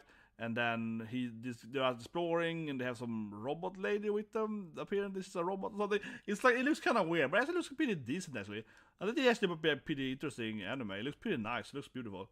Yeah, water world. That was kinda. It's like a water world anime, and to some extent, and they also have. I'm guessing this anime takes place in the future, right? You know, this looks like an anime, right? That is like year 2200, where everything was like half covered in water. We also had little anime robot girls that were fighting with us or something, and we are trying to find my dead mom in a or something. I don't know. It's pretty cute. Oh, this one is also a very straight up rom-com, okay? It's like twin love, yeah. So this is like quintuplets, but only 2 of them. Basically, not much to say here. You basically have 2 girls, right? They're twins, and they're in love with the main character, of course, the same guy, right? And one of them is super extrovert, the other one's introvert. They're like opposite, light, dark, yin yang. Yeah, they have complete opposite personalities, but they both want the same guy, right? They both want the main character. So it's like a twin love triangle thing. And he obviously is like, I can smash them both, right? And he's like, let's do it both ways. But yeah, so a very classic rom-com where like 2 girls like the same guy. They happen to be twins, of course, so it's gonna be a lot of drama between them, right? And they're gonna try to fight and seduce him and so on. Pretty straightforward. This is pretty funny, actually. My Osan. So Osan, of course, is an old man, you know. Osan is like in the 30s. Yeah, MC is gonna have some fun, man. Yeah. But this anime, I like his name, Rick Gladiator. I love his name. He's like, I'm going to fight people. Yeah, Rick the Gladiator. But basically, this is an anime where the main character, he is not a fighter, or for some reason, even though he's beefcake as hell, man. And instead, he just works as a guild guy, or just like, you know, some boring job. Yeah, that's stuff with dual wielding.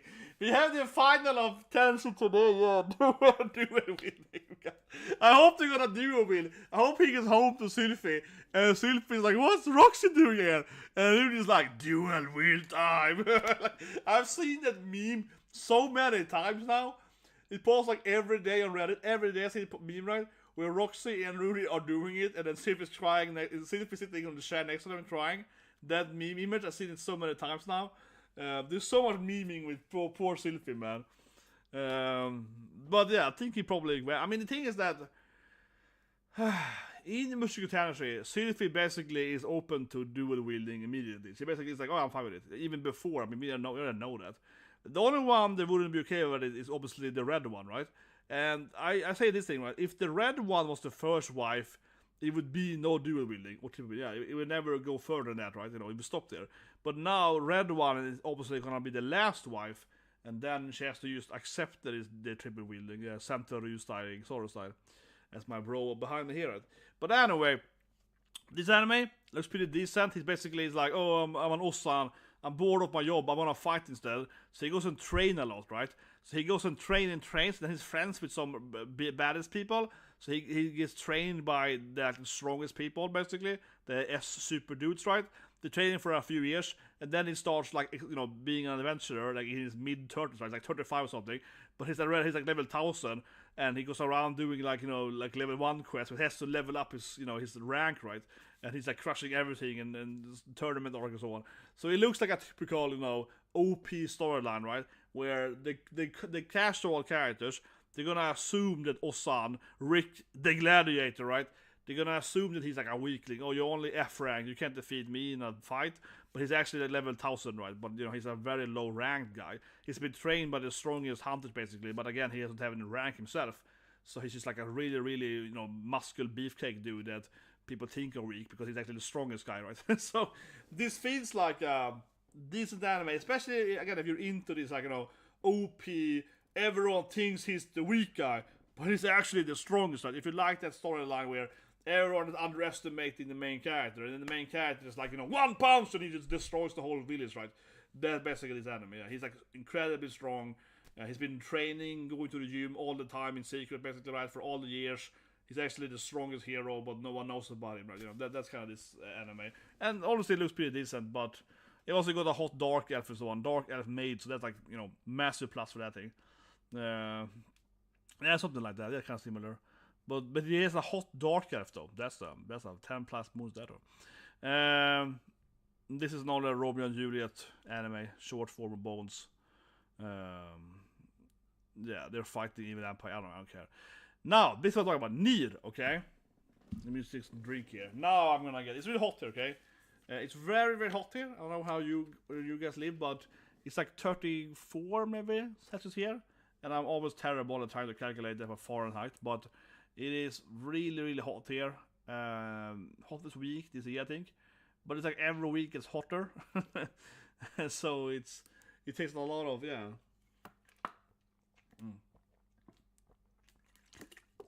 I also get really hot sitting here, and it's gonna be hot later during the Demon Slayer final. So I was doing my gi, right, and that's very hot. The gi is so thick, you know, those Japanese outfits are so thick, so it's gonna be really hot. Anyway, this actually is probably my favorite anime coming back, right? Of course, Nier Automata Season 2. You know how much I love the Nier games. They are incredible. Obviously, Nier, one of the best games ever made, right? They all have one issue with it, is that it's really buggy, actually, some of the... Nier Automata has this bug where you die in the cutscenes, man. It only knows what to play on perfect hard. I beat the whole game right on perfect hard, where you die from one ability. And you can die in the cutscenes. That's the biggest issue of that game, seriously. But it's only noticeable if you're playing it on on perfect hard. But Nier is amazing, okay? Nier is a very, very good game. And Nier Replicant is also really interesting. And then also, of course, have Draken Guard games. I even played the old Draken Guard games, okay? I'm a hardcore, you know, JRPG fan, right? So the reason I really like Nier, the anime here then, is because this anime actually adds new stuff, right? And some people might say, oh, but it's bad, it should be, you know, canon or whatever. No. This is much better. I really, really like the one as a Nier fan, because instead of just doing the exact same storyline, the anime takes its own liberties and shows some other scenes and has some other storyline, right? And that's better because it basically explains more of the Nier world. Like you see how A2 ends up with Shitara, right? So instead here, Youkoso, instead of adding more stuff to it. So while every episode follows the main Nier Automata storyline to some extent, right? They always have some new stuff in every episode. So as a Nier fan, this anime is really good because you get like 5 minutes of like, oh, interesting, this is a new, oh, she was in that squad, oh, interesting. You know what I mean? Oh, that's the weapon over there, yeah, that's okay. So they're using the anime to add a lot of information, the lore, right, for the game. So it's really good if you're like a Nier gamer fan. And honestly, like I keep saying here, this is probably how most anime should have been for games. Because I feel like either when they make an anime for a game, right, it either tries to be exactly like the game, and then it's just like kind of, okay, it might be good, but it's the exact same storyline. Or they make something completely else, right? It's the same universe, but nothing matters, right? But Nier, I feel, is the perfect thing where they are following the storyline mostly, but again, they're adding some side stuff all the time that gives you more lore information, right? So it's really interesting. Has some cool scenes, like for example the memory scene where we saw like Kane and so on, right? You know, Shifuta and so on in the previous season. So it's really great, right? And in the image here we see, of course, a red girl standing over them. She's a virus. We see A2 as well. She's gonna join them and so on, right? It's really, really interesting. That being said, though, one thing the game cannot, the anime can't give you from game is that when you beat Nier, you have to replay it, right? And that is harder and different and so on. That is something that an anime can never give you. Something a game can give you is the whole loop, right? Having to replay it. Again, talk about Elden Ring today, right? Having to play a hard game, you know? Some people are like, oh, I just watch it on YouTube. Yeah, but it's watching the YouTube fights on like Elden Ring isn't the same thing as having to beat the boss, you know what I mean? And Nier is similar because even more so in Replicant, the game is freaking boring. Replicant, you have to beat it 5 times, okay? and it's just kind of tedious. After a while, you're like, but God, I hate this game. But it's a large part of it. And when you beat Nier Automata, you have to delete your save file if you have to truly beat it. Yeah, you have to delete your save file. Which I did, of course, a video for that. I did it many years ago. And I was like, no!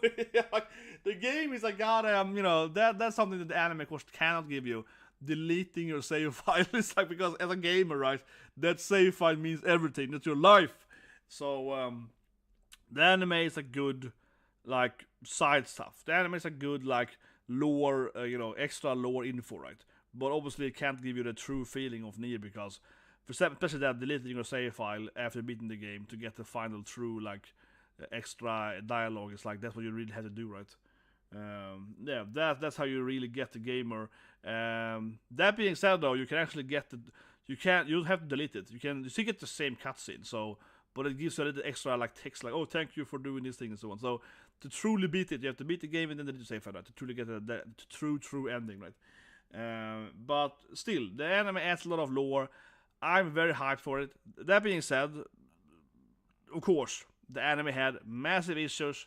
A1 picture, right? They had a lot of issues in China, I think it is. They couldn't like produce it correctly. A lot of their animes got delayed, right? So unfortunately, I think that only people like me, like hardcore Nier fan, will watch this anime, because last season was just terrible from an actual like production standpoint, right? It was like double delays, one episode released, and then like 3 weeks break, it's like 2 months break. It was crazy, right? It had one of the worst release schedule of all time. It was incredibly badly done from an actual like normalcy. Hopefully, of course, this season hopefully just airs one episode per week, no breaks. But certainly, I think a lot of people dropped anime a long time ago, right? Because everyone was really confused. So it was like 4 episodes, 1 month break, 2 episodes, 3 months break, 5 episodes. Yeah, it was very, very weird, super confusing. So I think that almost everyone that are like casual anime fans probably drops this anime. But they might binge it now and get back into it, perhaps. But it's certainly very unfortunate what happened to. They blame like Corona and so on, but I don't really believe that. Yeah, Uncle Isekai is the other one thing in my head too. Uncle Isekai also had tremendous issues. But these two are like, Uncle Isekai and Nier in recent memory are the 2 worst released animes, where they had like 4 or 5 breaks and so on. It's absurd. And it was so weird too, because I remember that Nier started airing with different languages, and you couldn't finish it, the localization. There was all this weird stuff, and they wasn't sure what was coming back, and I don't know, it was all these issues, so many issues. But yeah, they had a lot of stuff into it. But they had a lot of stuff actually. So for example, the biggest thing they add is with A2, right? So you can see A2, but she has long hair and so on. But basically, you see A2 before she becomes a loner. So in the Yora theater play, or the stage play, you learn about her squad, right? And they died and so on. So in the anime, you basically have an episode about her, where she's younger, like before she lost all her friends, basically. So that's one thing that they added a lot there. And they also added this like the crazy, her name is Jackass, the crazy Fisher girl, and so on. So they're adding a lot of, and also some more like pure anime character. But there's a lot of, I think mostly A2, and then they're also adding a bunch of like Emilio and Kane stuff like that, and their hacking stuff. So, but mostly I guess from a story aspect, there's a lot more Red Girl. So Red Girl has a lot more screen time, and she kind of is like the main antagonist in season 1. She's shown like that, and that's interesting. So honestly, a big mistake in the game is that the main antagonist is of course the Red Girl, and she appears very late in the game, and then she kind of does this virus thing and blah blah blah and so on. But she does bad stuff, right?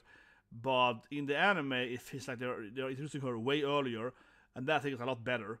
They're showing her, you see her legs, of course. She's the one standing here, of course, the Red Girl, right? I mentioned earlier. She's her legs there, right? So in the anime, introducing her much earlier, showing her evil stuff earlier, right? A little bit, tease it to her. And then that's better, because that's setting up her as the main villain, right? The true villain is her. And again, the game does it too late, probably, to make it. In the game, she kind of comes in like a FF bad guy, kind of in the end. I'm the god of evil, But so in the anime, I think they have a better build up for her. At least it's a one, so that might be an actual improvement for this anime compared to the game. That the main villain has a better build up to being the bad girl. But yeah, next season looks definitely better. Absolutely, yeah, next season looks better. At Zero, of course, obviously the main thing, but yeah, next season looks hotter, absolutely. Anyway, let's keep going, guys. But yeah, I'm a big Nier fan, and I'm, like I said, that's also a good thing. More of the main bad girl getting more screen time, also good, right? More of her motivation. Anyway, this anime, obviously we're gonna watch Senpai wa Otokonoko. So if you know what this word means, this is a hen word, no, but this is what you see, not hen, right? So Senpai is a cross-dresser. Basically, Otokonoko is like, cross-dressing. Otokonoko, yeah, if you don't know Japanese. So it's kind of funny, because when you read text here, already before I started streaming, it doesn't mention it. Yeah, it's kind of funny, seriously. When you read this text here, it doesn't mention that the main character is a crossdresser. Yeah, he's a trans character. It doesn't mention that. which is kind of weird. Like, this obviously a big part of the storyline is that the main character is a trans woman. Yeah, it's really weird. It's mentioned here, but basically, right, this is a rom-com. Has here yeah. It's a rom-com, right, where the main character, of course, has one female love interest and one male love interest, right? Because the main character is trans, right? So she can do whatever. She can, likes them both, right? So honestly, to me, sounds like a pretty interesting rom-com, seriously, right? Because again, you have the trans main character or something like that, right? I don't know exactly what what she be either. But yeah, my point, she's a trans main character, I suppose, cross-dresser, right? And instead of having a typical rom-com where it's like a triangle drama and with two girls or whatever, right? Instead here then, this cross-dresser main character has one boyfriend and one girlfriend, right? And that, of course, further complicated because like, she isn't sure if she wants to be with a guy or a girl. She's probably bi or whatever. She probably can be with either one, right? But it's, yeah, so it's interesting because it gives you extra layer on it, right? So they both want her, right? They're both fighting over her. And she's like, well, I like them both, kinda, but also they want to be a guy, they want to be a girl. So it's like a double layer on that. So this actually is a pretty interesting rom-com where they're throwing that on top of it, right? So I don't know. But otherwise, though, it also might be a basic rom-com. Just adding the cross-dressing as a as a storyline on it, right? Because it looks pretty decent otherwise. It definitely is gimmicky. It might feel kind of gimmicky. It's like, oh, it's a typical rom-com, but yeah, the main character is trans. It feels pretty gimmicky, though, but looks more interesting than most of the rom-coms, in my opinion. And then we got, this is like, oh, I died, so now I'm isekai, and now I'm running a store. I hate this genre. This is the worst genre in anime, seriously, I feel. So, as I say history, this guy worked too hard, right, This is actually a common issue. This is so sad. I'm sorry, my Japanese friends, but it's kind of sad that you have several anime where it's like overwork. Yeah, this guy worked so hard that he died. Yeah, this is like really sad. That's like a common trope, man. But anyway, I think this is the most boring anime genre of all time. I understand that people like them because it is written for the overworked people. But basically, there's a genre called, I believe, Ishiki. Sometimes it's called that, isekai. And it basically is a play on words that is an isekai anime, right? But the main character has a carefree life, The main character gets teleported into an isekai or whatever, and then he's there and he's chilling out with his slime buddies, or he's running a potion store. You know what I mean? It's one of those animes where the guy's just like, oh, I have a little store, I'm running a little bit here, I got some hot waifu, and we're just chilling, right? It's one of those animes where it's all about is like, oh yeah, I don't do anything. It's like there's nothing happening. Yeah. So this is like, we have this anime. It's been done. There's like 20 other animes exactly like this, where the main character gets some random chill job or something. The funny thing, of course, is that if you died in this world and then went to another world and you have to run like a potion store, I don't see how that's better because you have to do work. It's kind of like going back in time. Trust me, if you hate your job now, if you travel 1,000 years to the past and had to be a farmer instead, that would be worse. You would have to work more as a farmer, and you would probably just die from, some random shit would kill you. Yeah, ammonia or something. Yeah, like it would be worse. But yeah, this feels like straight up like, oh, we've seen this like before. This is the 20th end of this thing. It doesn't look like good animation. It looks like a real, I'm not gonna bother it. But honestly, I really do honestly hate this genre, like seriously. Because like 9 out of 10 shows of this genre are terrible. Because they're so boring, right? But the thing is that, for example, level 2 sheet chill with Reese this season, right? I love, of course, Rikumiya. But that anime, even though he feel also like, oh, I want to have a chill time, that anime isn't chill at all, right? Because Reese is like, like that anime isn't chill at all. That anime is like a crazy wolf lady and demon lord, the Team Rocket dude, the shovel, yeah, the shovel hero that keeps getting into trouble and so on. That anime sounds like it's gonna be one of these like, oh, I do nothing with my waifu at my store. But no, that anime is like crazy, the hyperactive anime. So you can make this genre work, because that obviously would be the same genre, arguably, right? He wants to just live at his farm with his wife, but because everyone in that anime is crazy, it works, right? It's a good comedy. But unfortunately, most of the show, this trailer, whatever, looks like the other one where nothing happens. Where everyone is like, like they just look really boring. Yeah, that's Yuri when she has like a bunch of harem and. But yeah, that's the thing though. That's the thing though, right? It's really weird because sometimes they obviously, like with the slime one, they obviously give the main character sometimes then an OP power so they can work with their magic, right? And then they have to work. But some other times, like seriously, the one he runs a potion shop. I can't remember his name now, but it's like I died and now I run a potion shop or whatever. That to me looks worse. So you're like, oh, I died. I am back in like dark aged medieval time. Sure, there's also magic, but it's basically medieval time. And I'm running like a potion store. You're like, okay, you have to still work all the day. You have to still work. You have to still go to work, You have to go to your potion store and work. Like I would rather go to my office and work there for 8 hours per day than having to go to my potion store and work for 8 hours per day. Like that's just worse. That's the worst trade-off. It's really, I don't understand people like this genre, because usually they end up having to work just in another place that is, with less interesting stuff, less, don't have any TV, they don't have any technology. It's like, no, it's just worse, and you get sick easier. But the slime is funny though, because she's that classic, like, I have 2 daughters, but I never did it. I never smashed anyone, but I have kids. So it's really funny. But I don't know. I genuinely really dislike the genre, because 9 out of 10 shows are just really boring. The main character sits there, doesn't anything, and it doesn't make any sense, because you actually would actively have a worse life if you got stuck in medieval time doing another work, right? No, it's incel drama. I watched it yesterday. Oh, this is terrible. This shit is terrible. Like, I stand by saying that. Episode was creepy and terrible. So this anime here, guys. This is the incel dream, It's like, seriously. It's like, my wife has no emotion. It's like, my wife has no emotions.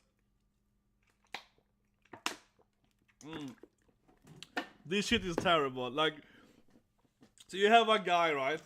He's living basically in our time, but for some reason they have much better AI. So he buys, like, a robot lady, right? As his, like, maid or something. And he falls in love with her immediately in episode 1 or something. And he keeps trying to touch her ass or whatever, to grab some. And she's just like, okay, because she has like no emotion. And he's like, oh yeah, this is hot. Something. And then he's like, go and sleep with me in the bed or so on. This is that incest. It's terrible. It's amazing. Like, it looks like so stupid. Like, it looks so stupid. She's like, okay, master. He's like, yeah, get in the bed with me. Yeah, that's right. Get over here, lady. And then she has to, like, and it's so weird too, because she's also second used. I watched it yesterday. He's just like, I bought her like second hand. She's like it's like, yeah, he bought a sheep too. She was like, she's already been used a lot by some other guys. Yeah, she's not even the original waifu. She's like down.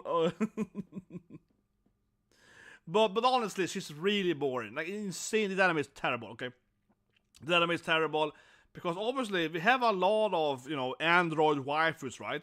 And the question is, can a robot feel? Does she have emotions or whatever? But this anime, she is like played off straight as having no emotions. There's like one scene where she probably gets angry at him, and he's like, oh, does she actually have emotions? So it's a little bit teasing that she might develop emotions, but it basically is the instant dream of her wife having no emotions, and she stands there and he's abusing to her, and she's terrible, and it's just like, my god, she's the most boring wife ever, and her mouth doesn't move, okay? Her mouth doesn't move. So every time they animate her, she sits there like, yeah, and her like, yes, master. Her mouth isn't moving when she's speaking. That to me felt really wrong, right? That to me felt really lazy and wrong. I understand that the point that she's a robot, she can speak with some, whatever. But if it's really wrong, and honestly, I work a lot with, AI and so on. If we build, as we have, of course, when we build robots, right, they look like human, we are gonna have their mouths moving because that's how humans interpret that, right? she looks really off, in my opinion. So her mouth isn't moving. That to me looks really disgusting and scary. That to me is never how we will build robots in reality. That is a stupid author mistake, 100%. Her mouth, of course, will move in reality if you build these robots as they really are, right? Because again, it feels really, really weird when she's speaking to you and the mouth is just like stuck in all the time, right? So that to me is really off. But seriously, this anime was terrible. I think episode 1 was really bad. And lastly, the main character is just really shitty too. I hate the main character. He's like Kazuya. The main character is really weird. She's just like constantly, he's like afraid talking to her. The main character is so weird because he's acting like he's never talked to a woman before. I mean, again, inside the anime. And he's acting like, oh my god, can I ask her this thing? And he's like stuttering, and it's just so weird. Like, why is he so afraid of talking to his like robot maid? It's just super strange. He's acting like he's never seen a woman before. It's really off. And also, it's very strange because he's acting like he never had a robot before. So it doesn't make any sense. Basically, he's living in the future, right, with this really advanced AI. Yet he's acting like he's never seen an AI before. Like, it's just super strange. You know what I mean? Like he basically be teleported to the AI today or something. Like, it doesn't make any sense. Like, why doesn't he know how it works? Like, this is really bad writing because he obviously would have grown up with AIs, right? This is like the year, how the future, right? Yeah, he obviously have robots around him, but he's acting like he's coming from our time, never seen a robot before, and that's just really stupid. Like, really stupid. So, I hated this episode. It was terrible. It was cringe, but it was also just bad writing. Yeah, get friendship. And this is also kind of cringe, but I like this anime. So it's like VTuber alcoholism. So you have this anime, right, where, you know, this is very meta, where it's like about a girl, she's a YouTuber, she does VTubing, and then she gets like, she doesn't turn off the mic, dudes, you know. This is very, very meta, right? So basically, the female character, she doesn't turn off her mic, as I said. And then she does, you know, she gets like drunk on stream, right? Does dumb shit, you know, not disrespect stuff. Yeah, she DMs some people shouldn't have, you know. She's like DMing everyone, you know what I mean? She goes into this like, you know, rant, yeah, and so on, basically, right? And then she's like, oh no, my life is over. I ruined my image on, you know, on Twitch or whatever. Yeah, I ruined my social media, you know, profile basically by, you know, being really, really obnoxious offline, believing that she turned off her stream, right? However, apparently everyone loves that. She's like this hot, crazy chick. But yeah, she got that like, yeah. But basically, she like should have ruined her life by, you know, forgotten to turn off her stream and like, fuck you troll everyone there. And she's like going like a troll rampage on stream, right? Believe me, she's off stream basically. However, because she's a cute, attractive girl, just like in reality, everyone forgives her. Instead of being like, oh my god, this woman is a disgusting pervert and a creep, and she's trying to DM her, you know, yeah, you know what I mean? That kind of stuff. People are like, oh yeah, that's hot. So, but actually, it probably would be so in reality. You know what I mean? It's actually vanity. This is real life, right? So currently, the biggest talk, right, when it comes to streaming, right, it's called Dr. Disrespect, right, you know, and he's probably cancelled every year now. He should be. But imagine if you reverse the gender, right, of, you know, if it was like Dr. Disrespect, and it was a girl instead, you know, being a famous streamer doing what he did, right, she probably would have been cancelled. Let's be honest here. She probably would gain subscribers. People would be like, oh yeah, this hot girl, you go girl. But whatever, you got my point. This is basically his anime. She does some really dumb shit online, right? She's a terrible person. But instead of losing subs and getting cancelled, she gets like meteor rocket popularity. Everyone's like, oh my god, this woman is hilarious. She's the best ever, right? And then of course the anime is about her like trying to become the biggest YouTuber or something while being a douchebag. Yeah. So yeah, by being an insane douche basically. She's like, oh, the worse I am, the more I get subscribers.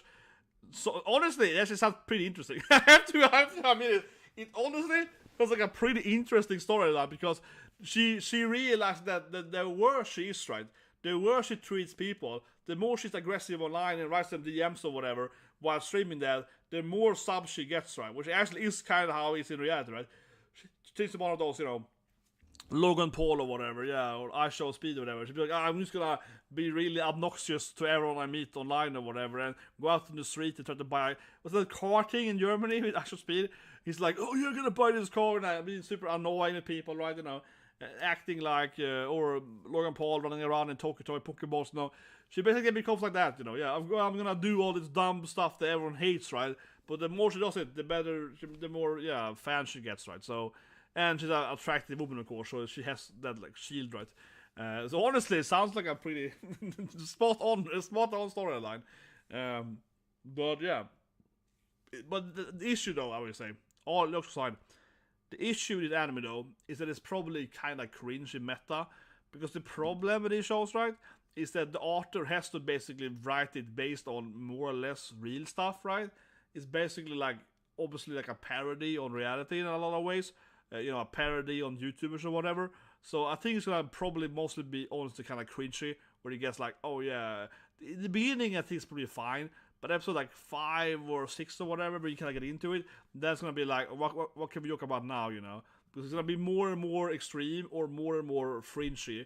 Oh, this thing happened in that thing, right? So it's gonna be weirder and weirder and more unrealistic probably. So I think it's a show that's probably decent at the beginning, and then you probably get tired of it. After a while, right? And this show again was about it's another rom-com, right?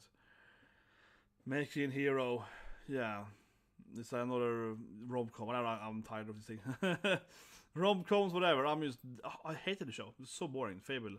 Tried watching it because I liked the kind of Yakuza guys, but it was boring. I'm just jumping through it, guys. I get tired of it. The only human being is Isekai or something. I don't know. This is so weak. Oh, this is pretty cute though. So, quality assurance in Isekai. So basically, it's about a guy that's running around trying to fix stuff. He's just like, no, they ruined this castle. I have to go and repair it. This actually might be pretty funny. So it's basically like, he's like a video game dude, right? He's like the guy that's working for, Bowser trying to repair.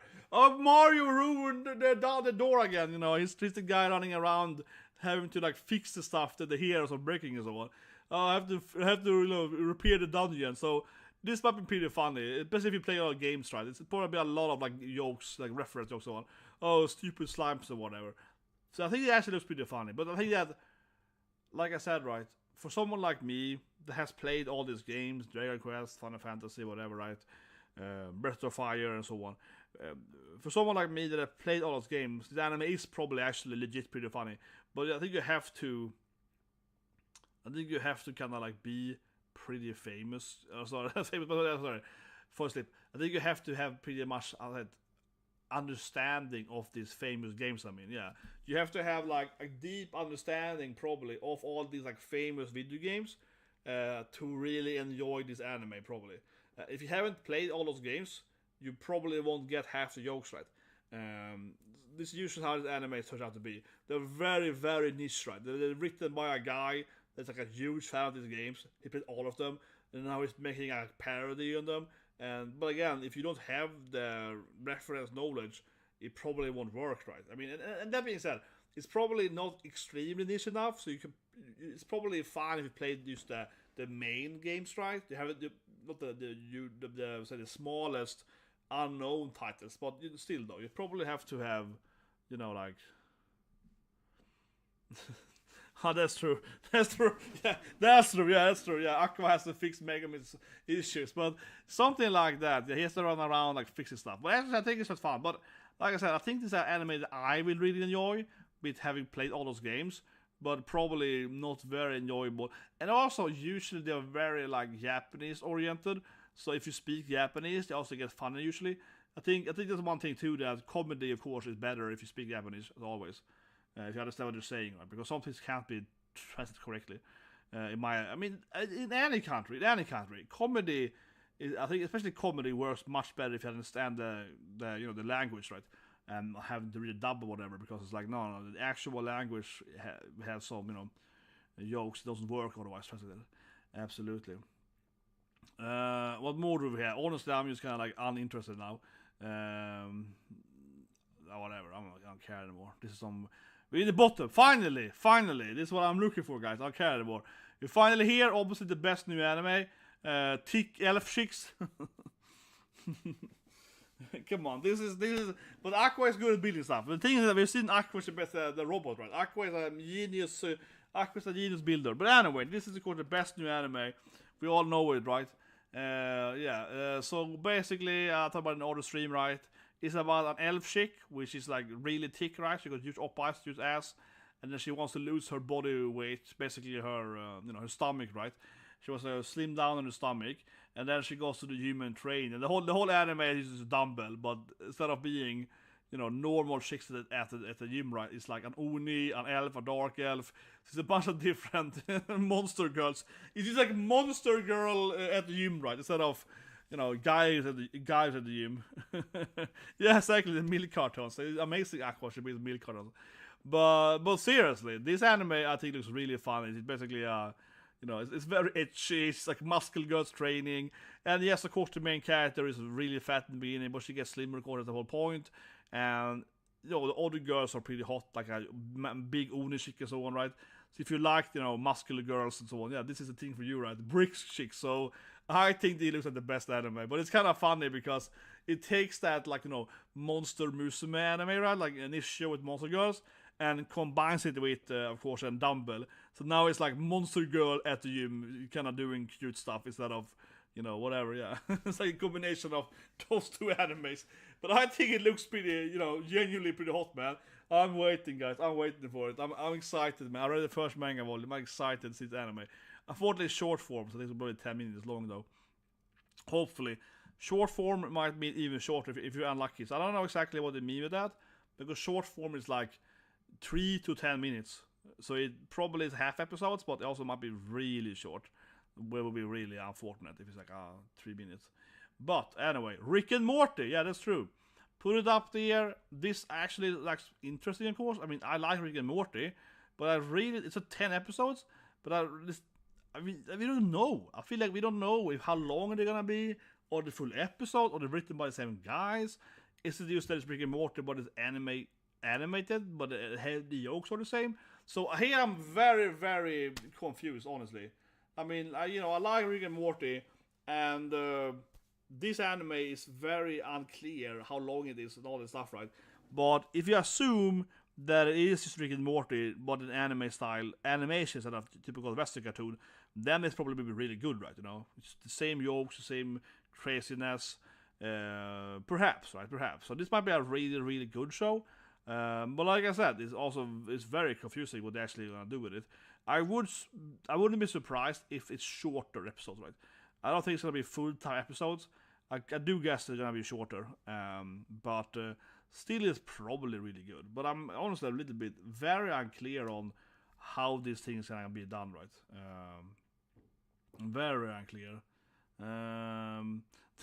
The best thing in the recent season is the baby. I think it's so funny. They joke about everything in Rick and Morty. Like, they have no breaks, right? They joke about everything. And then they made that giant baby, yeah, with the Rick and Morty and Summer's giant baby in space. The people were like, this is too much or something. I don't know. I love that people hate it because they pushed it too far or something. I was like, this is funny. I think it was hilarious. Oh, that's true. Monster Musume. Yeah, I have to reread that someday. I have to go back to it. What more do we have? I don't care about this thing, honestly. I was like, whatever. Whatever. But this is also one of those, like, we're building a dungeon. This is also, I've seen several animes now, we're building dungeons. Yeah, we're like placing traps or something. Yeah, this is yet another one. We're like, yeah, we're... Oh yeah, this is this. I was looking for this too. This is another YouTuber anime. We started to get into some weird thing now here, I feel, in reality, where we have more than one, like, YouTuber anime, yeah. This is another one. The goal here is that they want a million subscribers, yeah. It's about some cute chick trying to get a million subscribers. It's like, yeah, we're a popular YouTuber group and we're trying to get subscribers. It's original, so we can't look into too much of the source material, but I like her design, I suppose, but yeah, who knows, man? Who knows? PROs usually have terrible endings, like insanely bad endings, so I have very low hopes, but yeah, it's like some cute girls on YouTube. It's interesting that basically every time they make these anime YouTubers, right, they're always very attractive female characters. Yeah, I have never seen one of these like anime YouTuber dramas about some ugly dude. No, it's always like attractive female, attractive females. I was like hot chicks on YouTube. They know that to make it realistic, it has to be a bunch of hot chicks. That is like, how can they get 1 million subs in 1 week? Well, really attractive female people. Yeah, okay, good. Yes, but yeah, they have good design, so maybe it's good. I do like her design. I like how they look. So I feel that they have some interesting like actual like character design.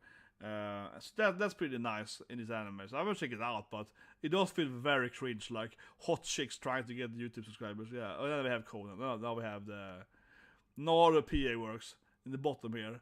The thing is that I said before on the stream, I hate PA works. No, but PA works is like when I watched what's called again, Colorful World. It's the worst ending of all time. I hate it so much. And the thing is that PA works for me, right? They never manage to like land their shows, the original. So they make a bunch of original shows, and I think that they're mostly usually terrible written.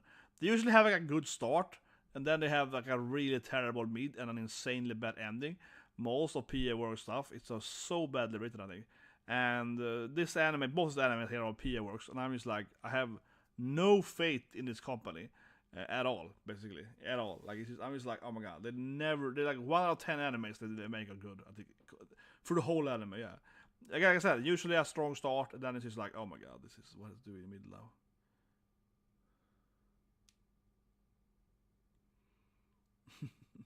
Yeah, you're gonna have and now it's like dake here for vampires. Okay, this is not anime. Dake for vampires or more well. This is about the end now. I'm gonna jump up to the top again. Oh, nice. Got some yaoi stuff. I think it's it, guys, for this thing. However, there's one more anime which I talk about. There's one more anime, dudes, which is very important to talk about. You see it in my thumbnail, but it's not airing normally. So there's one more anime, which it might be my favorite anime coming this season. Here it is. This is an amazing anime. This is my favorite anime of this genre. Okay, so 1, 2, there we go, baby. Here we go. No nothing, no, but of course, this anime is amazing. Okay, you know, this is an amazing anime. Of course, it's Kimi no Todoke.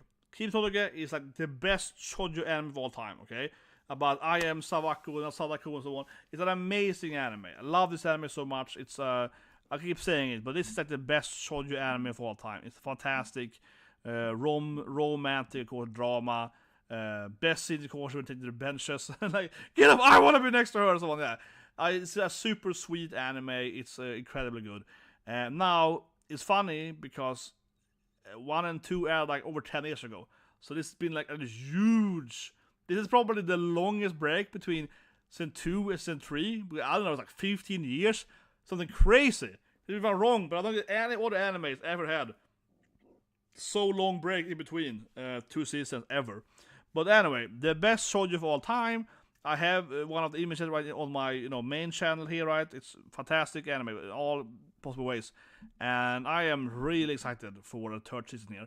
Now it's starting in August, so it's basically is it really summer? It's kind of like the end of the summer into the fall. So it's a weird thing that it's also on Netflix only, I believe. So they might just drop the whole anime. They might just drop the whole season in one day, right? It's very unclear. But honestly, if it wasn't for Netflix, we would never get a 3rd season, right? They're basically just buying the 3rd season, yeah. So I mean, it is what it is.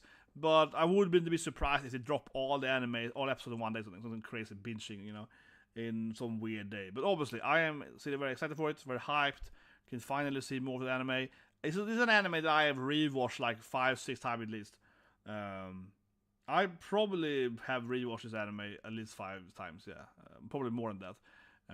Like I said though, it aired in 2005? I don't even remember when the someone aired, but it's like 20 years ago. Yeah, like it's super old. But I think for most people, this really is Kimi no Todoke. Great opening too. I think for most people, this really is the best shoujo you've ever seen. For most of my friends that are into like shonen, but they do fighting anime, right, so to speak. For most of my friends that don't watch shoujo stuff, otherwise they've seen this show. This is like the one anime show.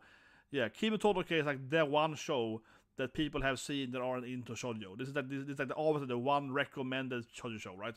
This is the best shoujo show. Yeah, it's always that one shoujo show that everyone has seen, right? So it is really interesting, and I think it's fantastic. It's extremely well written, great comedy, great romance, right? Some really it's very wholesome. You know, I like wholesome animes, right? I like similar animes like non Buyari and so on. Yeah, I like this like a wholesome stuff. You know, family. It's really sweet, right? So there's a bullet girl, and then she gets friendship and she gets love and so on. It's really a neat show, right? But like I said, I've seen it so many times now, it's coming in my brain here. But kind of unsure how Netflix will do it though. Will it drop like one episode in all day or something?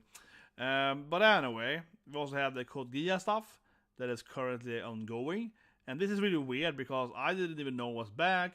I've seen people tweet about that the main character can cross-dress or something, but this is one of those weird things where Code Geass, right, is a very good anime, but then they have made like 3-4 movies, and this is yet another like spin-off, and it's airing on a wrong time, and it is very confusing, everything, yeah, it's just very confusing. It's like, it's back already?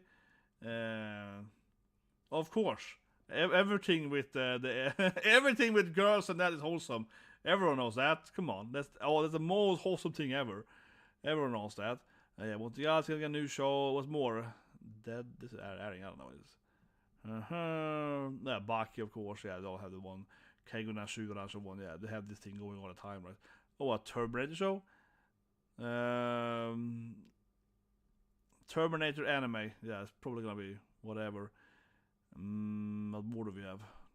Oh yeah, this of course. Let's coming back. What more do we have? OVAs are interesting. They're gonna have this weird. No, this is kid chat now. And then lastly, is the anime movies interesting? Then we're gonna recap the best animes. But are the anime movies coming that actually matter? My Academia has a movie coming, of course. That's probably decent. You know, yeah, should I watch that? You're next. Butchie has a movie, but that's probably like a recap movie. I don't think there are any movies I'm really interested in. So that's My Academia. There are some other like recap movies and so on. I'm just quickly going through it here, guys. Now, the only My Academia I would say, because most movies, and I hate this thing honestly, right? That a lot of the movies that are coming out these days are movies like this. Where is it? Butchie. Where it's like this. Which isn't actually a movie. It's just like, you know, a recap of the season, right? So basically, they do it all the time, I feel, these days, right? They have an anime. The anime gets very popular. Butchie obviously was much more popular than they believe it's gonna be, right? So now they're like making a movie, but the movie is just basically the first season again, right? The movie is just, you know, recapping the first season with like new animation, right, to some extent, so better quality, and maybe some rewriting of some scenes, right, but mostly it's the same thing. So a lot of movies these days, I feel, are this thing, like they just remake, you know, older anime seasons and just do it again, like just like, how say it, just rehashing what is currently popular, right? And it's really boring. It's really boring. But you know, they have Butcher the Rock card game and all this stuff, right? They have all of that stuff. So they're just like, I don't know. I guess they're the mobile game and so on. They're selling well. I think one thing you have to realize, unfortunately, with anime these days, is that, for example, the bigger animes, they're getting like a mobile game, right? For example, MASHLE, it has a mobile game, and then, you know, if the mobile game is doing well, right, people are clicking on that, selling that, they're buying their skins, or they're buying the Aisha, whatever, right, buying the new characters, then they make more anime, right? Like, that's actually one of the biggest things these days, that these animes usually get games, like mobile games, and also collectible stuff, right? And if those are selling, then they make more stuff. So Butchie, for example, then, very quickly, they added this, like, Butchie card game, yeah, like, part of that, like, multiverse card game anime the one company does. Which you can buy, so you can buy booster packs of Butcher the Rock characters. Yeah. So those sold really well, right? And then you're like, okay, we have to make another season because this card game and yada is selling really well. Right? So that's how they actually motivated mostly. How much of their, you know, weird merchandise can they sell, right? So they're just homing in on. Another anime I remember has really well was Shadow of Imminence, right, with Sid. Shadow of Imminence season 2 popped up really quickly after the first season. But what I read, that is straight up because the mobile game of Shadow Imminence was so popular. The mobile game of Shadow sold really well. Or, I mean, people were playing it a lot and buying whatever skins, right, and so on. Gacha game, of course. So yeah, that gacha game was so well. That's why Season 2 was done so quickly, because they were like, oh my god, this mobile game is like printing gold, so we have to make more of the anime. That actually really can make more money these days, right? And also you have to remember, I guess lastly at this point, is that most of these mobile games and animes and mangas and novels, right, they're all owned by the same company, right? Because in Japan, or I mean, it's also the same in Korea and so on, right? And South Korea, also old Korea. In East Asia, most of the companies are owned by one giant company, right? So conglomerate, right? So in Japan, they like having these like giant companies that owns 5-6 different smaller companies, right? So in Japan, it's like that one giant super company. They own like the TV studio, they own the printer, they own this thing, they own the card store, they own this thing, they own the animation studio, they're owning the manga publishing thing, they're owning this publishing. So it's all very connected, right? So it isn't like they're just printing it out to small people. No. They're also making their own cards and they're making the merchandise. In Japan is very much like that. So usually it's like, we might lose money on anime. This anime won't just make us money, but then our other, department over here, or our other company we own, they can sell this card game, right? Yeah, they can print the card game a lot. So that's how they move the money around, right? But it's very Japanese, because Japanese is very much, like structured around a few gigantic companies that owns like 10 other companies. Very much like that. But yeah, that's also very common, right? Most movies get into recap. The worst movie I've ever seen in my life, and I made a video about that because it was so bad. You know what movie that is? Can you guess what is the worst movie ever? Anime movie ever? I'll bring it up here, guys. This is the worst movie I've ever seen in my life. This is literally utter crap. This is never been a single anime movie as bad as this movie. This is genuinely, absolutely the worst anime movie I've ever seen in my life. So you can guess it in chat before I show the image here. I have it prepared, guys. But this is the worst thing ever. I have hated this movie so much. I made a video about it on my channel a few years ago, so you might have seen it though. But this movie is so incredibly bad. I'll give you a few seconds so guess it.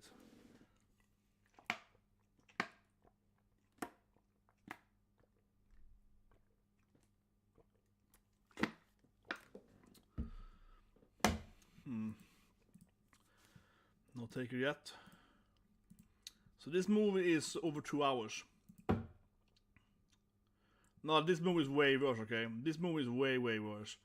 You have to think at the bottom of absolute terrible movies. Think about a movie that is 2.5 hours long. You can skip the first 2.5 hours. That's the movie. Like, it's such an incredibly bad movie that you can skip like 99% of it. Like, seriously, it's the worst movie that's ever been done. Like, if all content, not just anime. This movie is so bad that it should be send the guys to jail, basically. I mean, seriously, this movie is a scam. This movie is a scam. Like, anyone that paid for this movie, you got freaking ripped, man. So I can figure it out. I made a video, but it's the worst thing ever. It's so bad. Like, the whole movie is just a recap of the whole anime. So basically, I give it a pretty strong tip there, but basically the whole movie just recaps the whole anime season in the whole movie. The very last minute is like is the resolve. Okay, so no one guessed it. Okay, here it is, the worst movie of all time. This is literally the worst movie of all time. Odd Taxi. Look at this freaking Walrus guy. Odd Taxi, baby.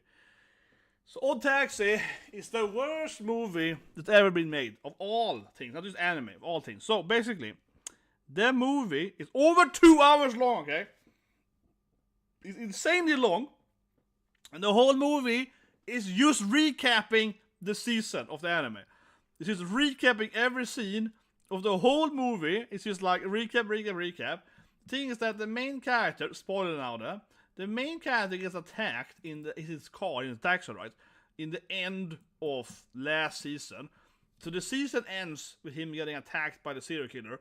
And so you're watching the movie being like, okay, when are they finally gonna resolve that he almost got, he's getting in trouble, right? In the end of the first season, at the very last minute. So you can skip. I mean, I'm joking. I'm not even joking. The movie's over 2 hours. You can skip the 2 hour and 30 minutes. Then you can skip to the very last minute of the movie. Then they resolve the taxi scene. So she's trying to stab me in a taxi. He grabs her and like wrestles her down, and it's over. So literally, the whole movie, 99% of the movie is just filler. The very last 1 minute resolves the last season immediately, and it's the only new scene. Everything after that point is just filler. It's just filler. It's just like retelling the whole thing. So this is the worst recap ever, and it's terribly done and it's slow paced, and it's like the characters are narrating over the scenes. So it's the exact same anime scenes, and like the character voice actor like narrating or what's happening, and it's so incredibly bad. Like it's a joke against humanity. This is honestly the worst anime movie, or the worst movie of all time. Like seriously, like you can skip over 99% of the movie to get to the very last scene, and then it's like resolved immediately, and then it's over. Like it's just like what is wrong with them? Like what is wrong with them? It is crazy. It is so weird. It's so weird. No, but seriously, this is the worst movie of all time. Yeah, it's so stupid too. Like the result, but I think this is worse because, like in the last episode of anime, right? You have this cliffhanger. So you have to watch the movie to understand what is happening in the last episode. So they basically prompt the movie as, oh, this movie is gonna resolve, this movie is gonna like resolve the anime, right? So you have to watch the movie to go and like, okay, what actually happens in this episode. That's the thing, right? They kind of set it up that you have to watch it, or else you won't know, the actual ending, right? Because that's the reason you go and watch the movie and you get the worst ending ever. So it was worse, I think, because they tricks you to like, oh, I have to watch it, but you don't have. Yeah, we only watch the last minute. Like it's so ridiculous. Because you expect it at least to be like half an hour, right, about the actual culprit and staying here, go to jail or some trial or something. Yeah, because this is just worse. This is a recap.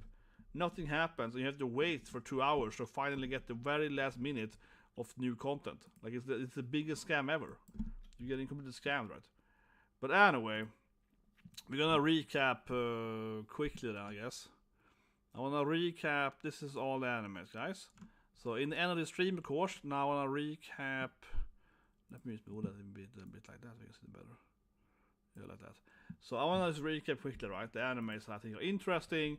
Now then, again, very briefly. But I mean, honestly, right? I don't think this is a very strong season. We keep saying it, but yeah, it doesn't feel pretty strong. It feels pretty weak, right? Honestly, yeah. Like I mean, honestly, just looking at this whole thing as well, it feels kind of weak because I'm just like, what am I mean, honestly, I keep saying honestly, sorry, but I feel like I'm gonna do all the stuff, of course. I have hobbies, no, but like I don't feel there are many animes that I personally is even gonna bother doing stuff with, right? There probably will be. I probably will make like one video per day anyway, because it's probably like 7 shows. But I really feel like this is barely like 7 animes that I really care about of the new stuff. Obviously, we still doing Slime and like Macadamia's post. We still have those two going on. It's true, we still have like Macadamia, of course, and Slime. We're gonna do that stream every week as always. And man, I really want to see this episode. Jesus Christ, it's delayed. I said earlier, Macadamia is delayed, and I want my Papa and Dower. Next episode's gonna be amazing. In the preview, right, it's Papa and Dower, so I was like, oh god, I want to have Papa and Dower now, man. I want to see my Endower, best character. Very frustrating in this 1 week break. I really want to see Endower. That looked fantastic. The last, the preview for this episode was fantastic. Endower is getting back up again. So that is disappointing. But anyway, let's. I mean, I'm honestly being like, what am I caring about this season that are new? There is so little. I keep saying it, but it really is like, this is not really interesting. Honestly, I'm a little bit like, what is interesting? Okay, whatever. Okay, so what is good? Osho no Koi. But the thing is that that's what I mean. Okay, so sorry, but what I mean is that Osho no Koi is like, well, obviously I love Osho no Koi, but that is a sequel, right? That's not new anime. Obviously, yeah, this is like one of the best shows. But Osho no Koi is the best recurring. I'm not overly Tower of God. I'm gonna watch, but it looks worse and worse last season. So it looks this looks very basic rom-com. This looks also very basic rom-com. It's like, oh, my stepsister is hot. like seriously, this anime is like, oh yeah, suddenly my dad remarried and now I'm living with the hottest chick in town. Oh yeah, we're gonna smash. Oh yeah, great. Like, never seen that before in anime or in porn. Yeah, never seen that before. Oh my god, no, I have the worst power, but actually it's the best power. You've never seen that before. So a lot of isekai trash, right? Man, isekai trash.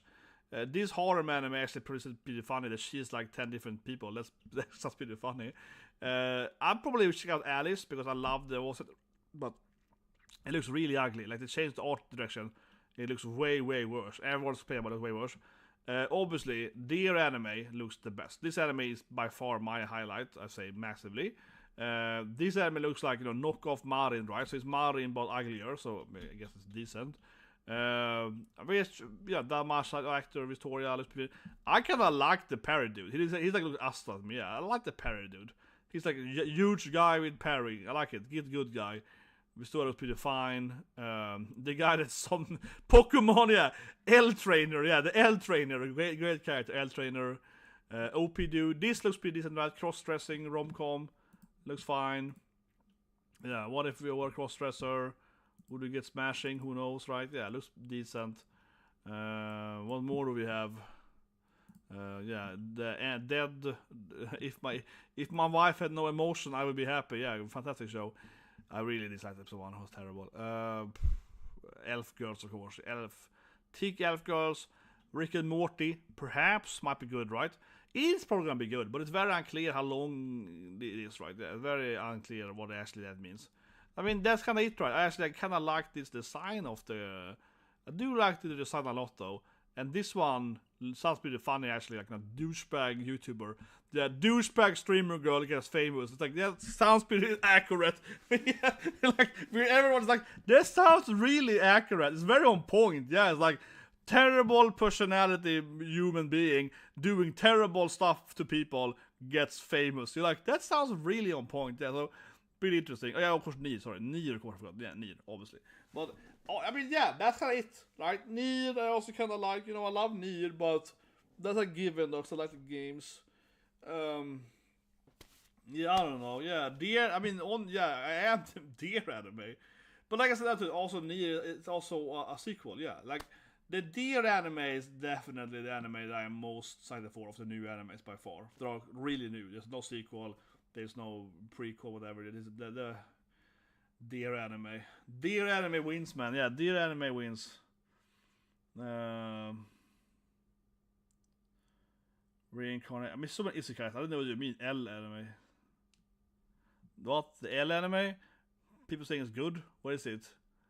The guy with trainers. That's a like no. Yeah, this one. You mean this one? The guy that can summon tiny little girls to fight for him. Yeah, that's the guy with like slaves. Yeah, and there's the twins and so on.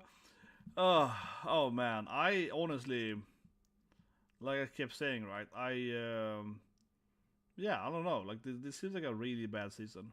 It's so weak. I mean, we're gonna see, of course, but yeah, it seems really weak. What more can I say, right?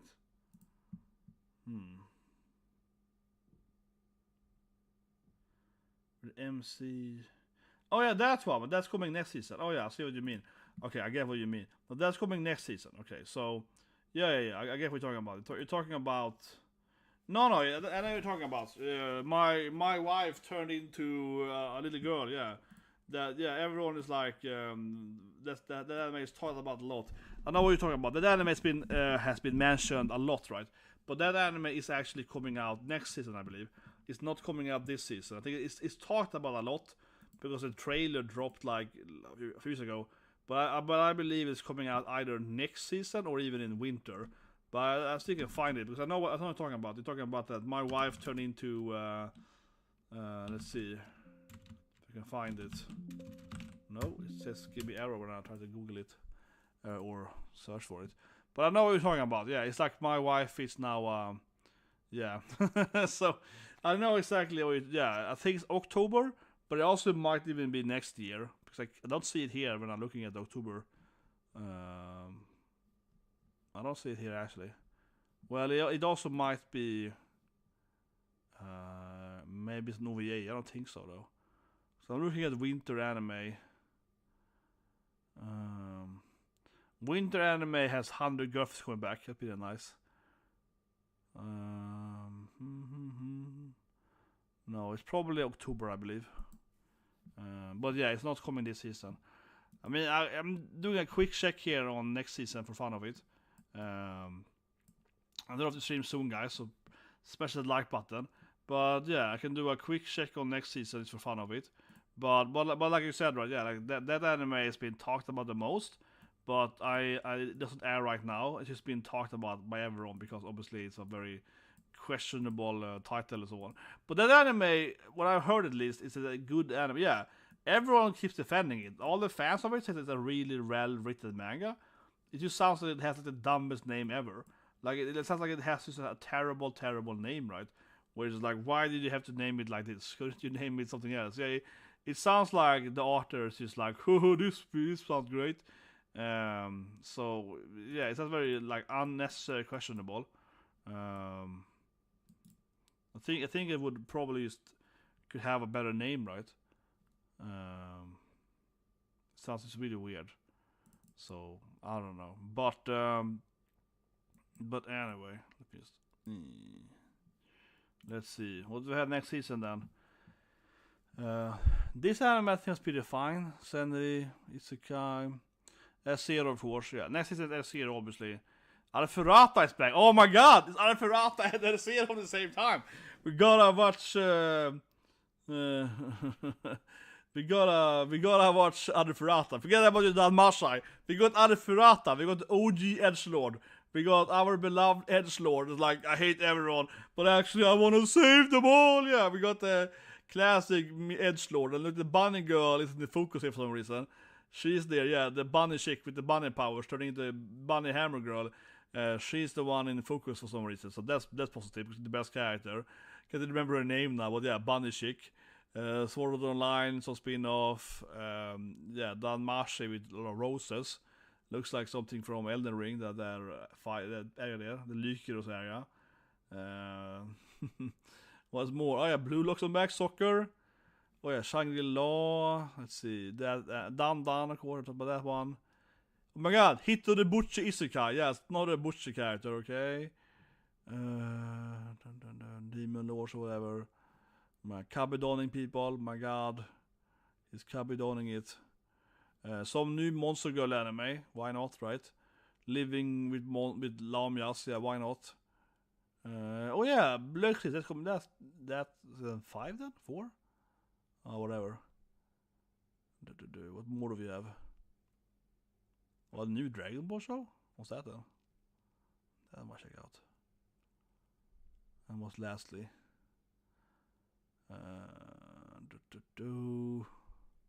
I don't know. They have some good hits in the beginning, but yeah, but it isn't really filled out yet. It's like half of it.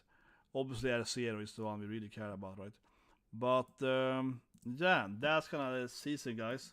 Yeah, it's all about Freya. That's good. You see the red one then? The red. She likes the tomato juice, right? Freya, of course, originally behind the tomato bell, right? So that's why all the flowers turn red now. But yeah, the season are kind of like one per goddess, right? Yeah, they kind of follow. Damashi kind of follows that, right? It's like, okay, now we have this god this season. Certainly, it's very much like based on different kind of like teams per season, I would say. Something like that, if that makes any sense. But yeah, this season looks. I keep saying it, it looks really weak. It looks fantastically weak. I see the chat, guys. Yeah, see, for that anime, yeah, for this anime, but for what all the other animes, nothing happens in. But I don't know, guys. Honestly, I don't know. Like,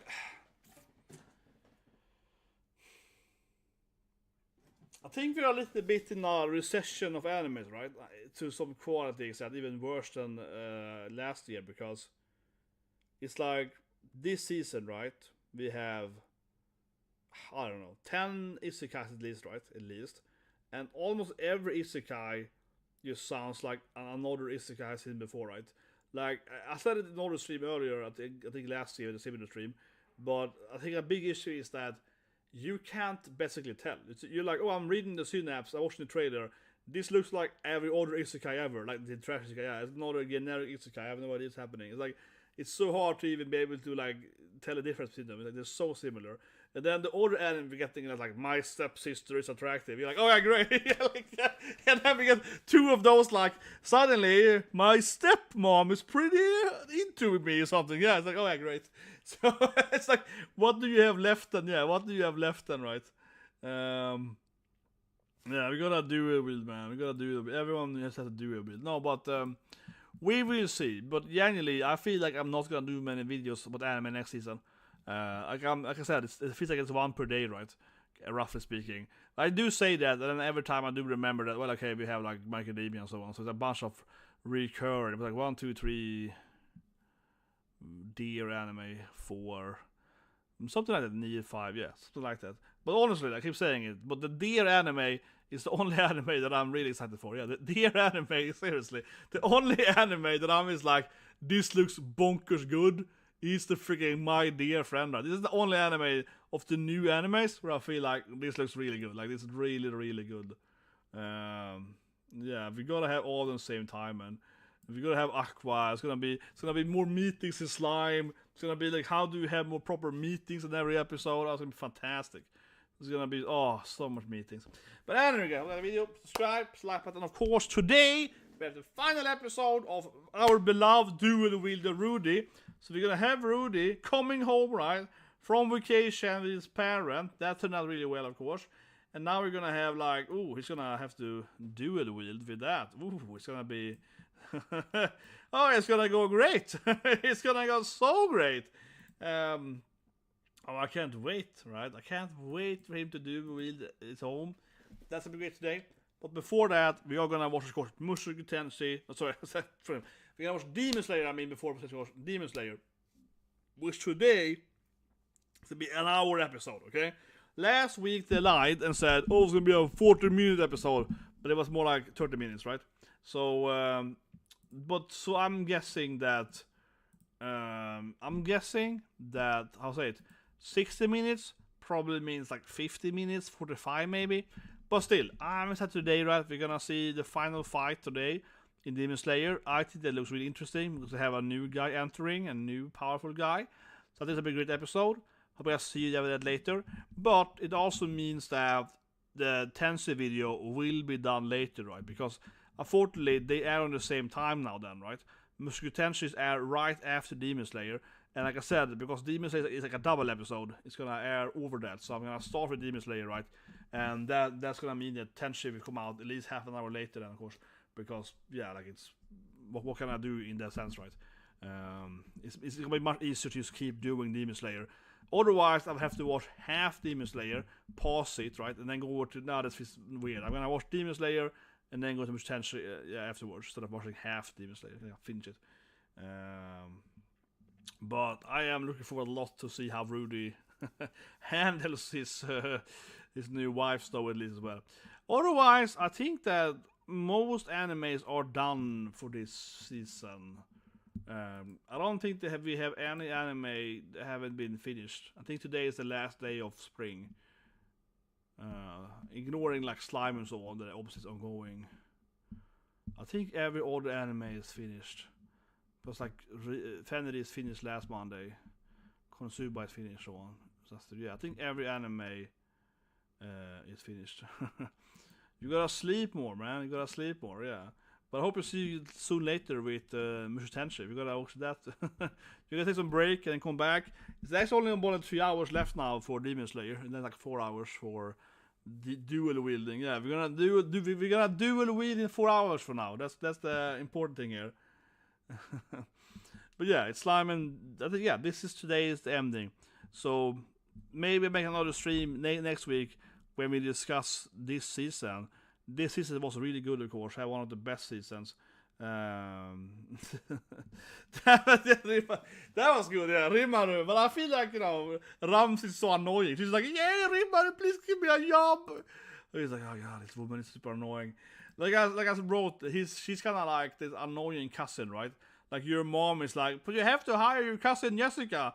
And you're like, no, mom, Jessica is so incompetent. No, but you have to, come on, like her mom and my blah blah blah. I promise her mother. Like, oh god, like that's how that feels. You're like, oh come on, man, can I just, your mom is like forces you, right, to like take care of her or something.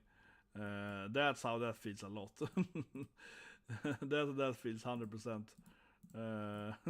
You're like, no, I don't want to. It's like, no, but come on, you promised. You sit there like, oh no, this is so annoying. That's the reality we're living with that kind of people. Let's be honest, that's the real reality. 100%, guys. But anyway, yeah, more quizzes always. Anyway, see you guys in 3 hours now then with